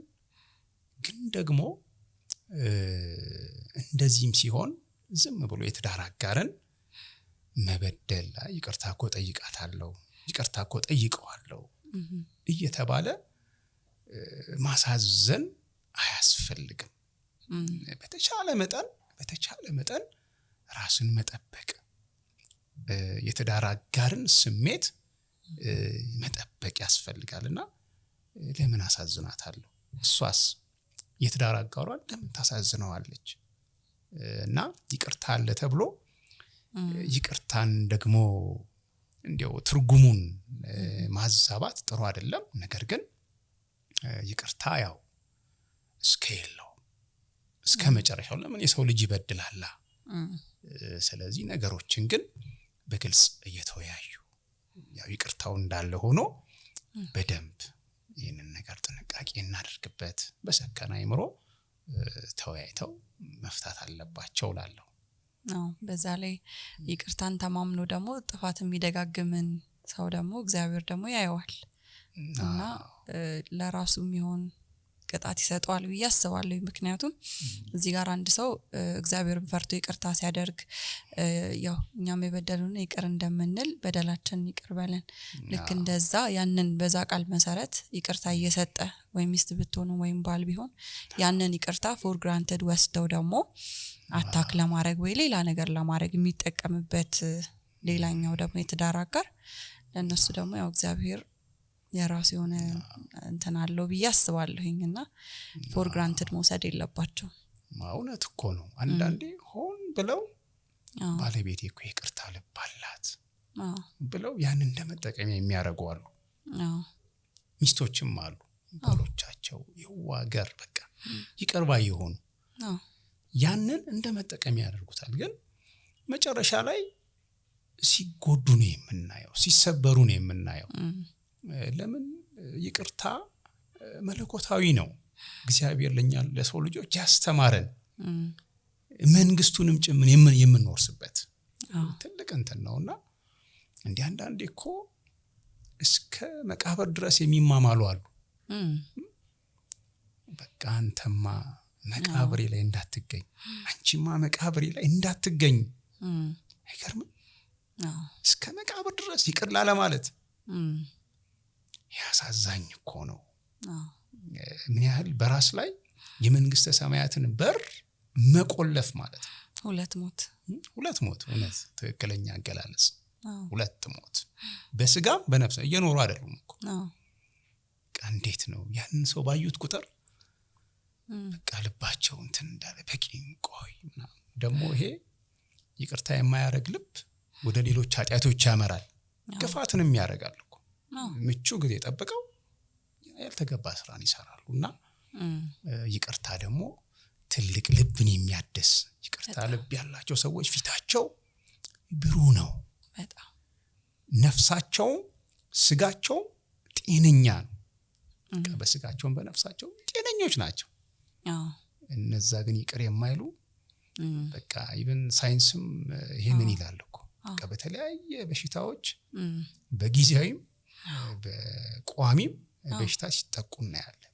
በጣም እንደገና በሆነ ህመም ተይዘው የመዳን እድላቸው የጠበበ ነው ይቅር የማይሉ ሰዎች። ናስቡበት ለማለት ነው። እውነት ነው። የራስን እድሜ ማሳጠር ነው። ምድር ላይ ሞተ እንደገና ደግሞ ሁለተኛ ሞት ለመሞት ራስን ማመቻቸት ነው ብዬ አስባለሁ። አሁን ደግሞ በትዳር ውስጥ ብዙ ክላይንቶችም የሚያነሱት ነገር አለና ያው በትዳር ውስጥ የግብረ ስጋ ግንኙነት ሁለቱም ባልም ሚስትም ቤኔፊት እንዲያደርጉበት ያው ትውልድ እንዲቀጥልበት እነሱም ደግሞ እንዲደሰቱበት ጤናኛ እንዲሆኑበት ሳይኮሎጂካሊ ስፒሪቹዋሊ በጣም ኢንቲሜሲያቸው እንዲጨምር የሚያደርግ እግዚአብሔር የሰጠው ስጦታ ነው ብዬ አስባለሁኝና አንዳንድ ባለትዳሮች ግን በብዙ ነገር በማሳበብ ያንን ነገር ሲከላከሉ ይታያል። ሚስትም ትከለክላለች፣ ባልም ይከለክላል። በተለይ በጾም የማሳበብ ነገር አለ። እንዲሁም ደግሞ በሌሎች በቤተክርስቲያን ስነ ስርዓቶች ሊሆን ይችላል። ግን ይሄ ሞቲቭ ልክ ያልሆነ ነገር ያንን እንደ ከለላ ለመጠቀም ሲሞክሩ ብዙ ክላይንቶች እንደዛ ስላጋጠሙኝ ነውና ለነሱስ ያለው ምክር? እሺ ያው ይሄም ብዙ ያው አከራካሪም ነገር አለው። እንደገናም ደግሞ ግልጽ የሆነ ነገር መቀመጥ ያለበት ነገር አለ። ምንድነው እንግዲህ መጽሐፍ ቅዱሳችን የሚነግረን ትዳር ክቡር መኝታው ንጹህ ነው። በቃ በጋብቻ የሚደረግ ግንኙነት የተከበረ ነው፣ መኝታው ንጹህ ነው ይላል። ስለዚህ ይሄ እውነት ነው። በትዳር ያለ ይሄንን ህይወት ኤክሰርሳይዝ ያደርጋል ማለት ነውና አንዳንዴ በጋብቻ እየኖሩ እንደ ባታዊ የሚኖሩ አሉ። በእቱና ራሱን የቻለ ህይወት ነው፣ የቅድስና መንገድ ነው። ሐዋርያው ቅዱስ ጳውሎስ እንደተናገረው እንደኔ ብትሆኑ መልካም ነው። ለምን? ማንን ለማስደሰት? እግዚአብሔርን ለማስደሰት መላ ህይወቱን በቃ ለእግዚአብሔር በመስጠት ማለት ነው። በቃ ሳይከፋፈል። ይሄ ግን ለተመረጡት ነው። ምንድነው ራሳቸውን አውቀው እንደዚህ ጃንደረባ ያደረጉ አሉ በቃ ያወቁ ሌላው ደግሞ በተለያየ ምክንያት ጃንደረቦች ሆነው አሉ ነገር ግን ህጋዊ ሆነው በጋብቻ የተሳሰሩ ጥንዶች አስፈላጊውን ነገር ማድረግ አለባቸው ዘር መተካት አለባቸው ከዝሙት ከክፉ ምኞት መጠበቅ አለባቸው እንዲህ ይላል እኮ ባል ስጋው አካሉ የሷ አይደለም የሚስቱ ነው ስልጣኑ ለሷ ነው ሚስትም ደግሞ በአካልሽ ላይ ስልጣኑ የማን ነው ለባል ነው እንዲያውም ሲናገር ምን ይላል በጸሎት ካልሆነ ይላል ለጸሎት ካልሆነ አትከላከሉ ዋው አሁን በዚህ ምክንያት ብዙ የተፋቷል የማይሆን ቦታ ይሄዳሉ ከዛ ስብራት ያጋጠማቸው ለበሽታ የተዳረጉ ትዳራቸው የተፈታ ልጆቻቸው የተበተነባቸው ብዙ አሉ በእውነት አሳዛኝ ነገር ነውና በጋብቻ ህይወት ሆነው በቃ ሌላውን ህይወት በቤቱና በምንኩስና የሚኖርበትን ህይወት ያንን ወደ ጋብቻ ማምጣት ይሄ ራሱ የተሳሳተ እንትን ነው ሁለቱም የራሳቸው ህይወት ነው ያላቸውና በትዳር በተቀደሰ ህይወት እኮ የሀገር መሪዎች የቤተ ክርስቲያን መሪዎች መምህራን ሳይንቲስቶች በቃ የዓለምን ገጽታ በጥሩ ሁኔታ የሚቀይሩ ትውልዶች ይፈሩበታል ስለዚህ መጠበቅ አለበት ነገር ግን አሁን እንደ ቤተ ክርስቲያን እንደኛ ቤተ ክርስቲያን አስተምሮ ያው የአጽዋማት ጊዜ አሉ በአዋጅ አሁን የሚታወቁ 7 አጽዋማት ጊዜያቶች አሉ እነዛን ጊዜያቶች እንግዲህ ጾም ማለት ትርጉሙ መቆጠብ መከልከል ያው የምንበላውን እንዲያው ይሄ የሚገነባውን ነገር በተለይ ያው ስጋ ለባሾች ነንና ያው ጌታችን አሁን እንደጾመው ከእንጀራም ከውሃም ተለይተን መቆየት ይከብዳል ያው ደካማ ስጋም አለና ማለት ነው በእኛ ውስጥ ስለዚህ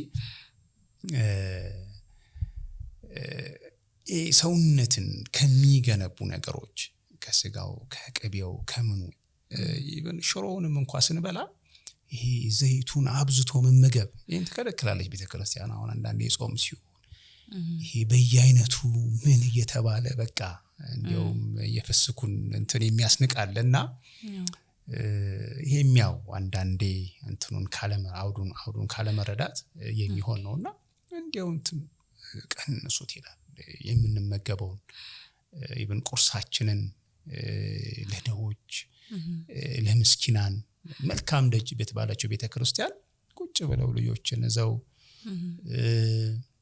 አባቶች እናቶች ያው በችግር ጎዳና ላይ ወጣሉና ለነሱም እንድናስብ ረሃብ ምን ያህል አስከፊ እንደሆነ ተገንዝበን ለሌሎችም እንድናካፍል የሚያረጋን ነው እና ምግብንም እንኳን የጾም ምግብ እንኳን ቢሆን የተመጠነ መሆን እንዳለበት ነው ቤተክርስቲያን የምታስተምረውና ከዚህ መካከል አንዱ ያው የግብረ ስጋ ግንኙነትን ያው እነዚህ ባለ ትዳሮች ይታቀባሉ ነገር ግን እነኚህ ባለ ትዳሮች የቤተክርስቲያን አስተምሮ መንፈሳዊ ልምምዳቸው ምን ያህል ነው ይሄንን የሚመካከሩት በራሳቸውም ሳይሆን የሚወስኑት ከንሳ አባታቸው ጋር በደም ቁጭ ብለው አባታችን አሁን በአጽዋማት ጊዜ ነው ያለነው ያው በነፍሳችንም በስጋችንም እግዚአብሔርን የምናከብርበት ትልቅ ህይወት ነው ጾም ጌታችን አንዱ ያስተማረን ነውና እንደዚህ ነገር መጣ የዝሙት ጾር መጣብን የፍትወት ስሜቱ መጣ ምን እናድርግ ምን ይሻላል ብለው አባታቸው ጋር ይመካከራሉ መፍትሄም እኛ አባት ይሰጧቸዋል ለምን በዚህ ምክንያት እንዳይስቱ ኦኬ መንገድ እንዳይስቱ እንደገና ደግሞ ከዚህ ነገር የሚወጡበትንም ፈቃደ ስጋቸውን ተቆጣጥረው ለፈቃደ ነፍሳቸው አስገዝተው ያንን የሚፈጽሙበትን ካልተቻለስ እንደዛ ማድረግ ካልቻሉ ምንድነው የሚሆነው የሚለውን ከንስሐ አባታቸው ጋር ተነጋግረው ይፈቱታል ብዙ ጊዜና ያው በተለይ በአጽዋማት ወቅት እውነት ነው ያው ከግብረ ስጋ ግንኙነት እኚህ ከሚበሉ ስጋን እንትን ከሚሉ ነገሮች ያው ለጊዜው እንከለከላለን ማለት ነው ግን ከአቅም በላይ ነገሮች ከመጡ እንደገና ደግሞ የትዳር አጋሮቹ እንዲያው መንፈሳዊ ብስለታቸው ያንን የመረዳታቸው ነገር ሁለቱም እኩል ላይሆኑ ይችላሉና ያን ያየ የንስሐ አባት ጥሩ መፍትሄ ይሰጣል ማለት ነው ኦኬ ሮብና አርብን ጨምሮ ሮብና አርብንም ጨምር ያው እኛ ጾማት ጊዜ ያው ከሰባቱ አንዱ ናቸው በቤተክርስቲያን በመታስተምራቸው ተማሪዎች እንዲሁም ደግሞ በግልም ደግሞ መተው እንደ መምህር የሚያማክሩ ብዙ ሰዎች አሉ ብዬ አምናለሁኝና ብዙ ጤናማ ያልሆኑ ልምምዶችን የማየት እድሉ አለ አንተ ጋር ስለዚህ ምን ነገሮች ታዝበሃል በትዳር ዙሪያ ማለት ነው አዎ እግዚአብሔር ይስጥልን ይሄም ትልቅ ነጥብ ነው ጥሩ ያልሆኑ ልምምዶች አሉ እኔ ያስተዋልኳቸው አሉ ስንወያይም የገጠመን በተግባር የሚስተዋሉ አሉ ከነዛ መካከል አንዱ እጅግ በቃ ገደብ አልባ ቅናት ምንድነው ሚስት ያው ባሏን የማታምንበት ስልክ ማውራት አይችልም ቤተሰቡ ጋር ከሄደ በቃ ለምን ሄድክ ምን አሉ እንዲህ ነው አይደል ያሉ ስለኔ ምንም ሳይናገር ማለት ነው እንዲህ የምትል ሚስት አለች እና ባልየው ስነ ልቦና ላይ ምን ያህል ሊጎዳው እንደሚችል ሚስት ብቻ አይደለችም ወንዱም የባልም ገጥሞኛል በቃ እጅግ የበዛ ቅናት ይሄ ደግሞ እስከምን አድርሷቸዋል አካልን እስከ ማጉደል እንግዲህ ሰው አባቱንና እናቱን ይተዋል ከሚስቱም ጋር ይተባበራል ሁለቱም አንድ ይሆናሉ በቃ አንድ አካል የሚገርምሽ እንግዲህ አንድ አካል ማለት እንግዲህ ራስን ማለት እኮ ነው አሁን የራስን አካል በስለት ነገር መውጋት ያስኬዳል ሰው አይምሮውን ካልሳተ በስተቀር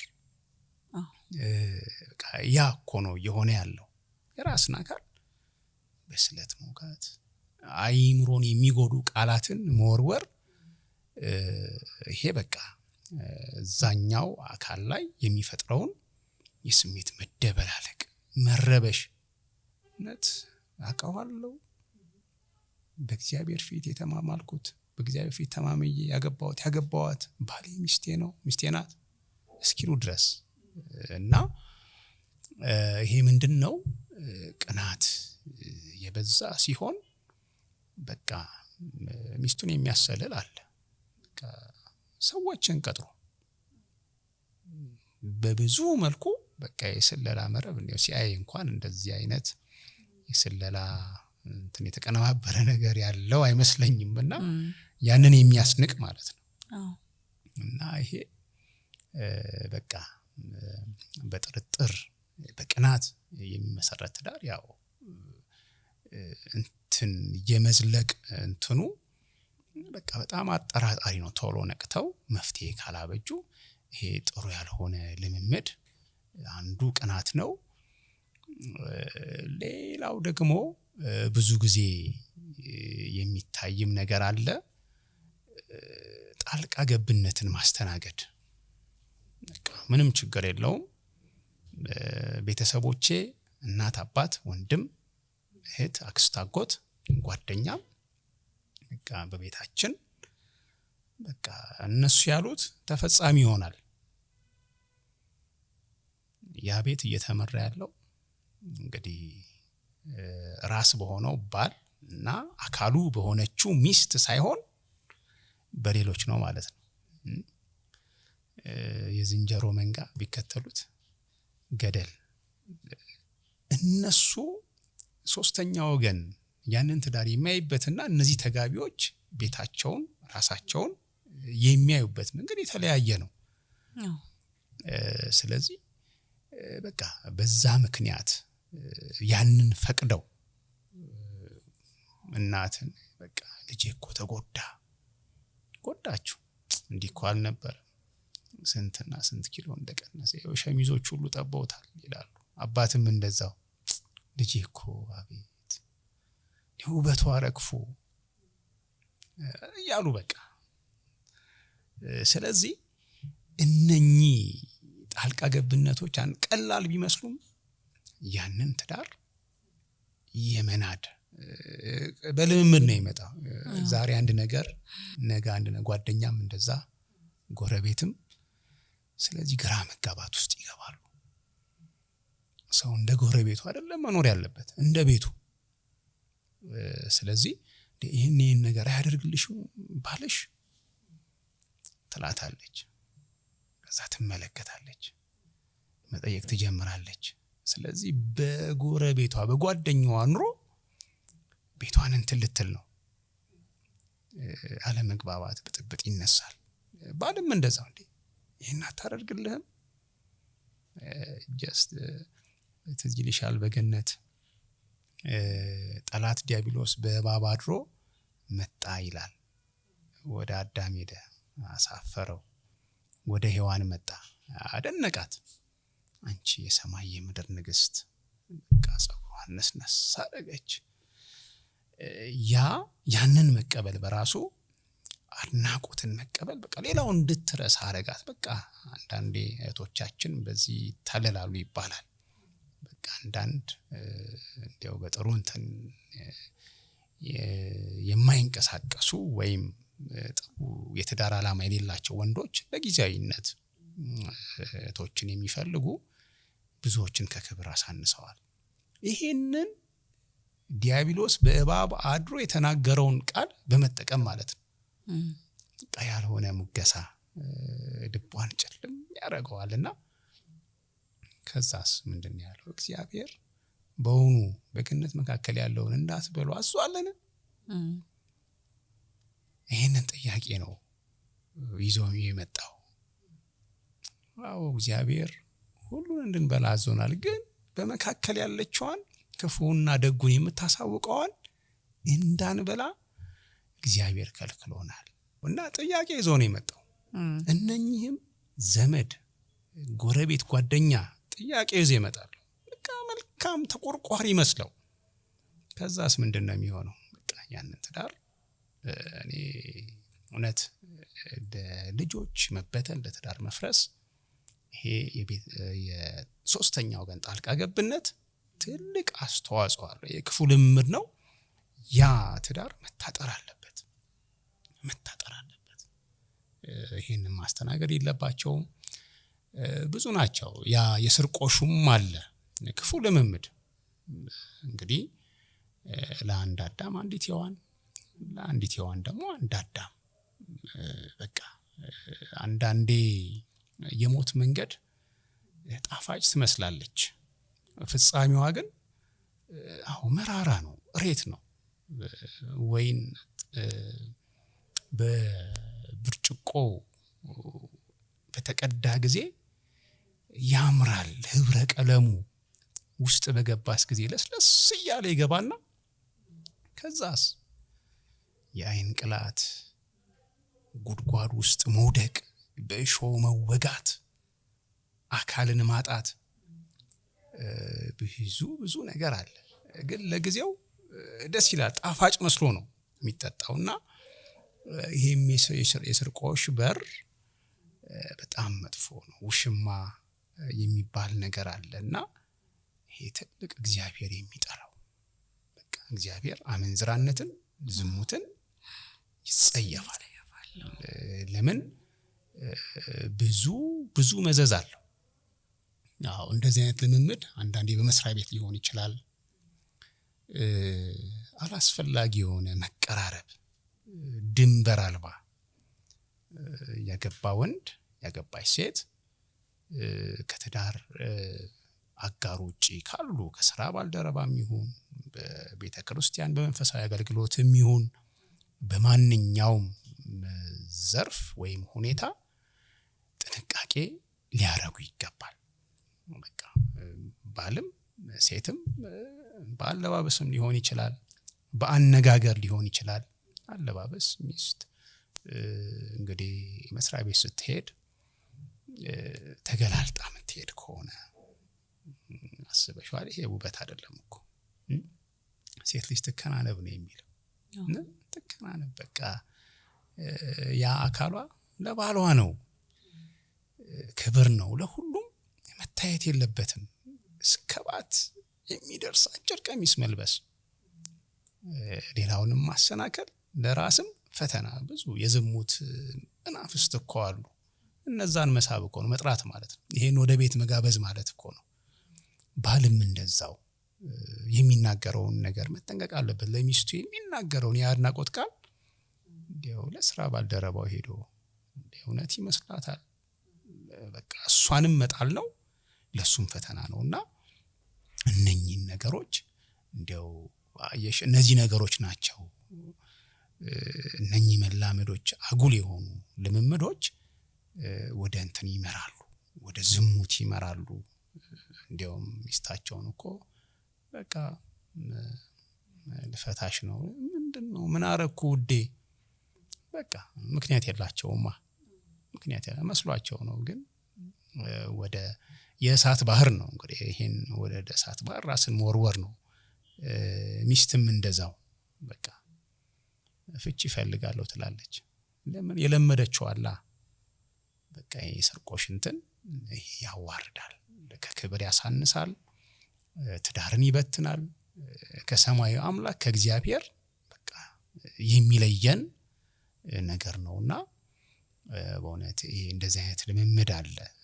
ለዚህም ቅድምም አንቺ ያነሳሽልኝ ነገር አለ። በኦሪት ዘፍጥረት ምዕራፍ 39 ላይ እንግዲህ ዮሴፍን እናገኘዋለን። ዮሴፍ በወንድሞቹ እንግዲህ ተጠልቷል። ህልመኛ ስለሆነ አባቱ ስለወደደው እግዚአብሔርን ስላከበረ ወደ ጉድጓድ ጥለውታል። ከጉድጓድ አውጥተው እንደገና ወንድማቸውን ሸጠውታል። ጌታችን እንደተሸጠ ማለት ነው በ30 ብር። ሻጩ ግን አልጠቀመው።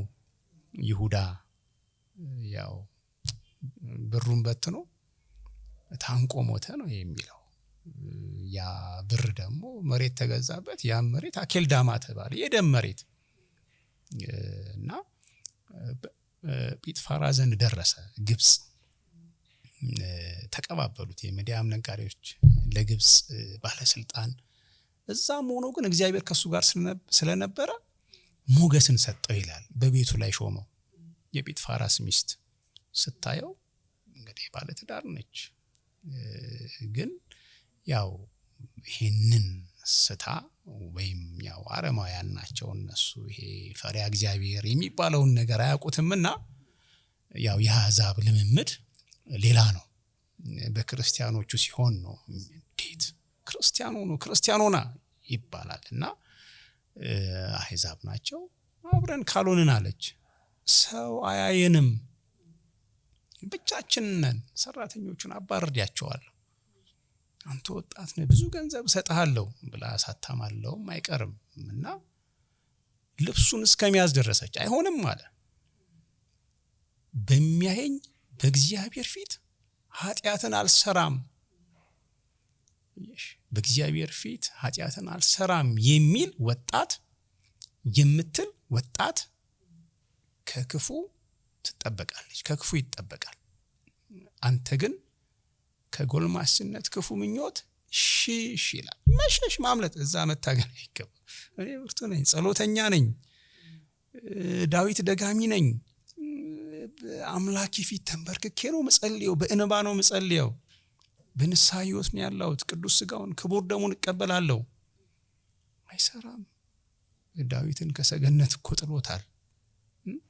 እጅግ አልቅሷል፣ እጅግ አንብቷል። በሱ ምክንያት በእስራኤል ላይ መከራ መጥቷል። በዝሙት ምክንያት ዓይንን መጠበቅ ያስፈልጋል። ለምን? ዓይን፣ ጆሮ የልብ መስኮቶች ናቸውና እነኚህ ልምምዶች፣ ክፉ ልምምዶች በትዳራችንም እንዳይጥሉን ያው ልንጠነቀቅ ያስፈልጋል። ብዙ አሉ። አንዳንዴ ተጨቃጫቂነት በራሱ በቃ የምትጨቃጨቅ ሚስት አለች። በቃ በረባው ባረባው ባሏን የምትነዘንዝ ይለዋል። እንዲሁ ቀነስናዛ ሴት እንዲሁም ሲናገሩ ቀዳዳ ባለው በሚያንጠባጥብ ቤት እንደ መቀመጥ ይመስላል ይላሉ። እንግዲህ ቀዳዳ ያለበት ቤት በክረምት ወቅት ማሰብ ነው። ቤት ይሸሸጋል፣ ከዝናቡ ቤት ያመልጣል። እንደዛ ነው። ባልም እንደዛ ከሆነ እንደዚህ አይነት ልምምዶች አሏቸው። ትዳሩን ይፈትኑታል፣ ያንገዳግሩታል፣ እንዲፈታም ያደርጉታልና ብዙ ጥሩ ያኖሩ ልምምዶች አሉ። እንዲያው ከሰዓትም አንፃር እነኝን አስተውያለሁ። አንድ የግል ጥያቄ ብጠይቁት ደስ ይለኛል። ከመጽሐፍ ቅዱስ ክፍል ውስጥ በጣም ለማንበብ የሚወዱት? ከመጽሐፍ ቅዱስ ክፍል ያው የእግዚአብሔር ቃል ነው። መቼም ቢሆን አንዱን ከአንዱ አናበላልጥም፣ ግን መዝሙር 22 እጅግ ደስ ይለኛል። መዝሙር 22 ድንቅ ነው። ሁሌ ደጋግሜ ስለው ደስ ይለኛል። እግዚአብሔር እረኛዬ ነው፣ የሚያስፈራኝ ማን ነው? በለመለመ መስክ ያሳድረኛል፣ በዕረፍት ውኃ ዘንድ ይመራኛል። ነፍሴን መለሳት፣ ስለ ስሙ በጽድቅ መንገድ መራኝ። በሞት ጥላ መካከል እንኳ ብሄድ አንተ ከኔ ጋር ነህና ክፉን አልፈራም የሚለው ቃል በጣም ሁሌ በሊና ይመላለሳል። በጣም እኔም ደስ የሚለኝ ቃል ነው። እውነት ለመናገር የሆነ በነፍሳችን ዝለት ሲሰማን ማበርታት የሚችል አቅም አለው ብዬ አስባለሁ። በመጨረሻ የኛ ቻናል ተከታታዮች አብዛኞቹ ወጣቶች ናቸውና አንድ መልእክት ወይም ምክር ቢያስተላልፉ? እሺ፣ እውነት ነው። እንግዲህ ለጠቢብ አንዲት ቃል ትበቃለች። አሁን የተነሳው አንቺ የሚያቀርብሻቸው እነዚህ ጥያቄዎች ብዙ ነገር የሚዳስሱ ናቸው። እንደገና ደግሞ በሊቃውንቱ በአባቶች ህልም እንዲያላቸው ደግሞ በደንብ ደግሞ ሲነገር እንዴት ያምራል፣ እንዴት ደስ ይላል። እንዲዋሃደንም ይሆናል። ይሄንን ሰምተን እንድንሄድ አይደለም በተግባር እንድናውለው ነው። ይሄን ሁሉ የተነጋገርነውን የእግዚአብሔር ቃል ነው። ይሄ ለስጋችንም ለነፍሳችንም የሚጠቅም ነውና እንግዲህ ወጣትነት በራሱ ያው ልብ የሚከፋፈልበት ያልረጋ ህይወት ነው። በቃ አንዱን ስናይ ያንን መሆን ያምረናል። ወታደሩን ስናይ ወታደር መሆን፣ እንዲያው ዲዛይነሩን ስናይ ዲዛይነር መሆን፣ ፓይለቱን ስናይ ፓይለት፣ ሯጩን ስናይ ደግሞ ሯጭ፣ ሰባኪውን ስናይ ሰባኪ፣ ዘማሪውን ስናይ ዘማሪ፣ የተለያየ እንትን በቃ አንዳንዴና ምንድነው በመጀመሪያ ያው ሰብሰብ ማለት ያስፈልጋል። ወደ ልብ መመለስ ያስፈልጋል። በጸሎት ህይወት ያ የሚሆነው ደግሞ አንድ ሰው የልምምዱ ውጤት ነው።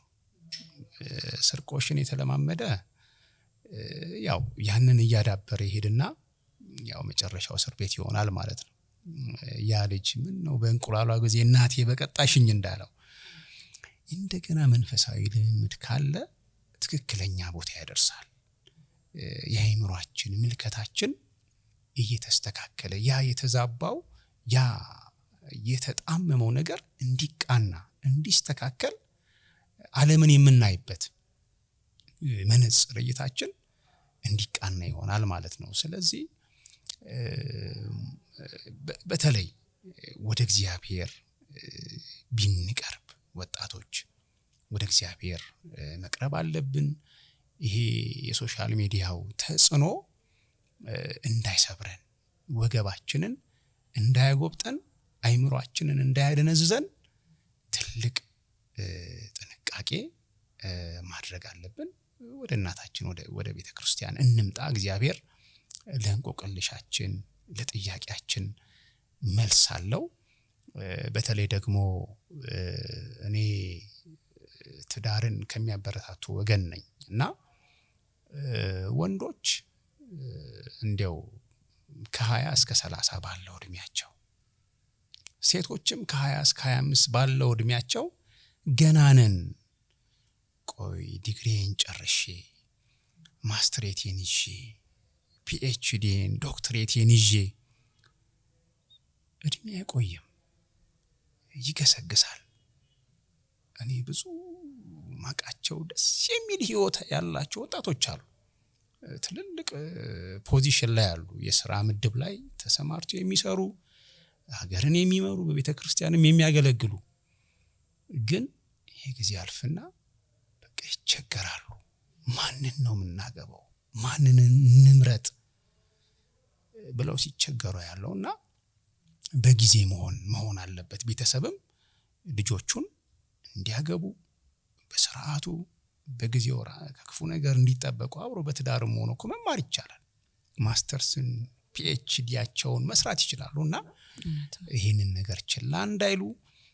ሌላው ደግሞ ያው እንደዚህ እንደናንተ መልህቅ የትዳር ማማከር ስልጠና የሚሰጡ እንደገናም ደግሞ አባቶች አሉ በቤተክርስቲያን በተለያየ ስፍራ ቅድመ ጋብቻ ትምህርት ያገቡትም ድህረ ጋብቻ ይሄንን ትምህርት እየመጡ እንዲሰለጥኑ በቃ ታጥቀው መግባት እንዳለባቸው ይሄንን ላስገነዝብ ፈልጋለሁና ችላ እንዳይባል።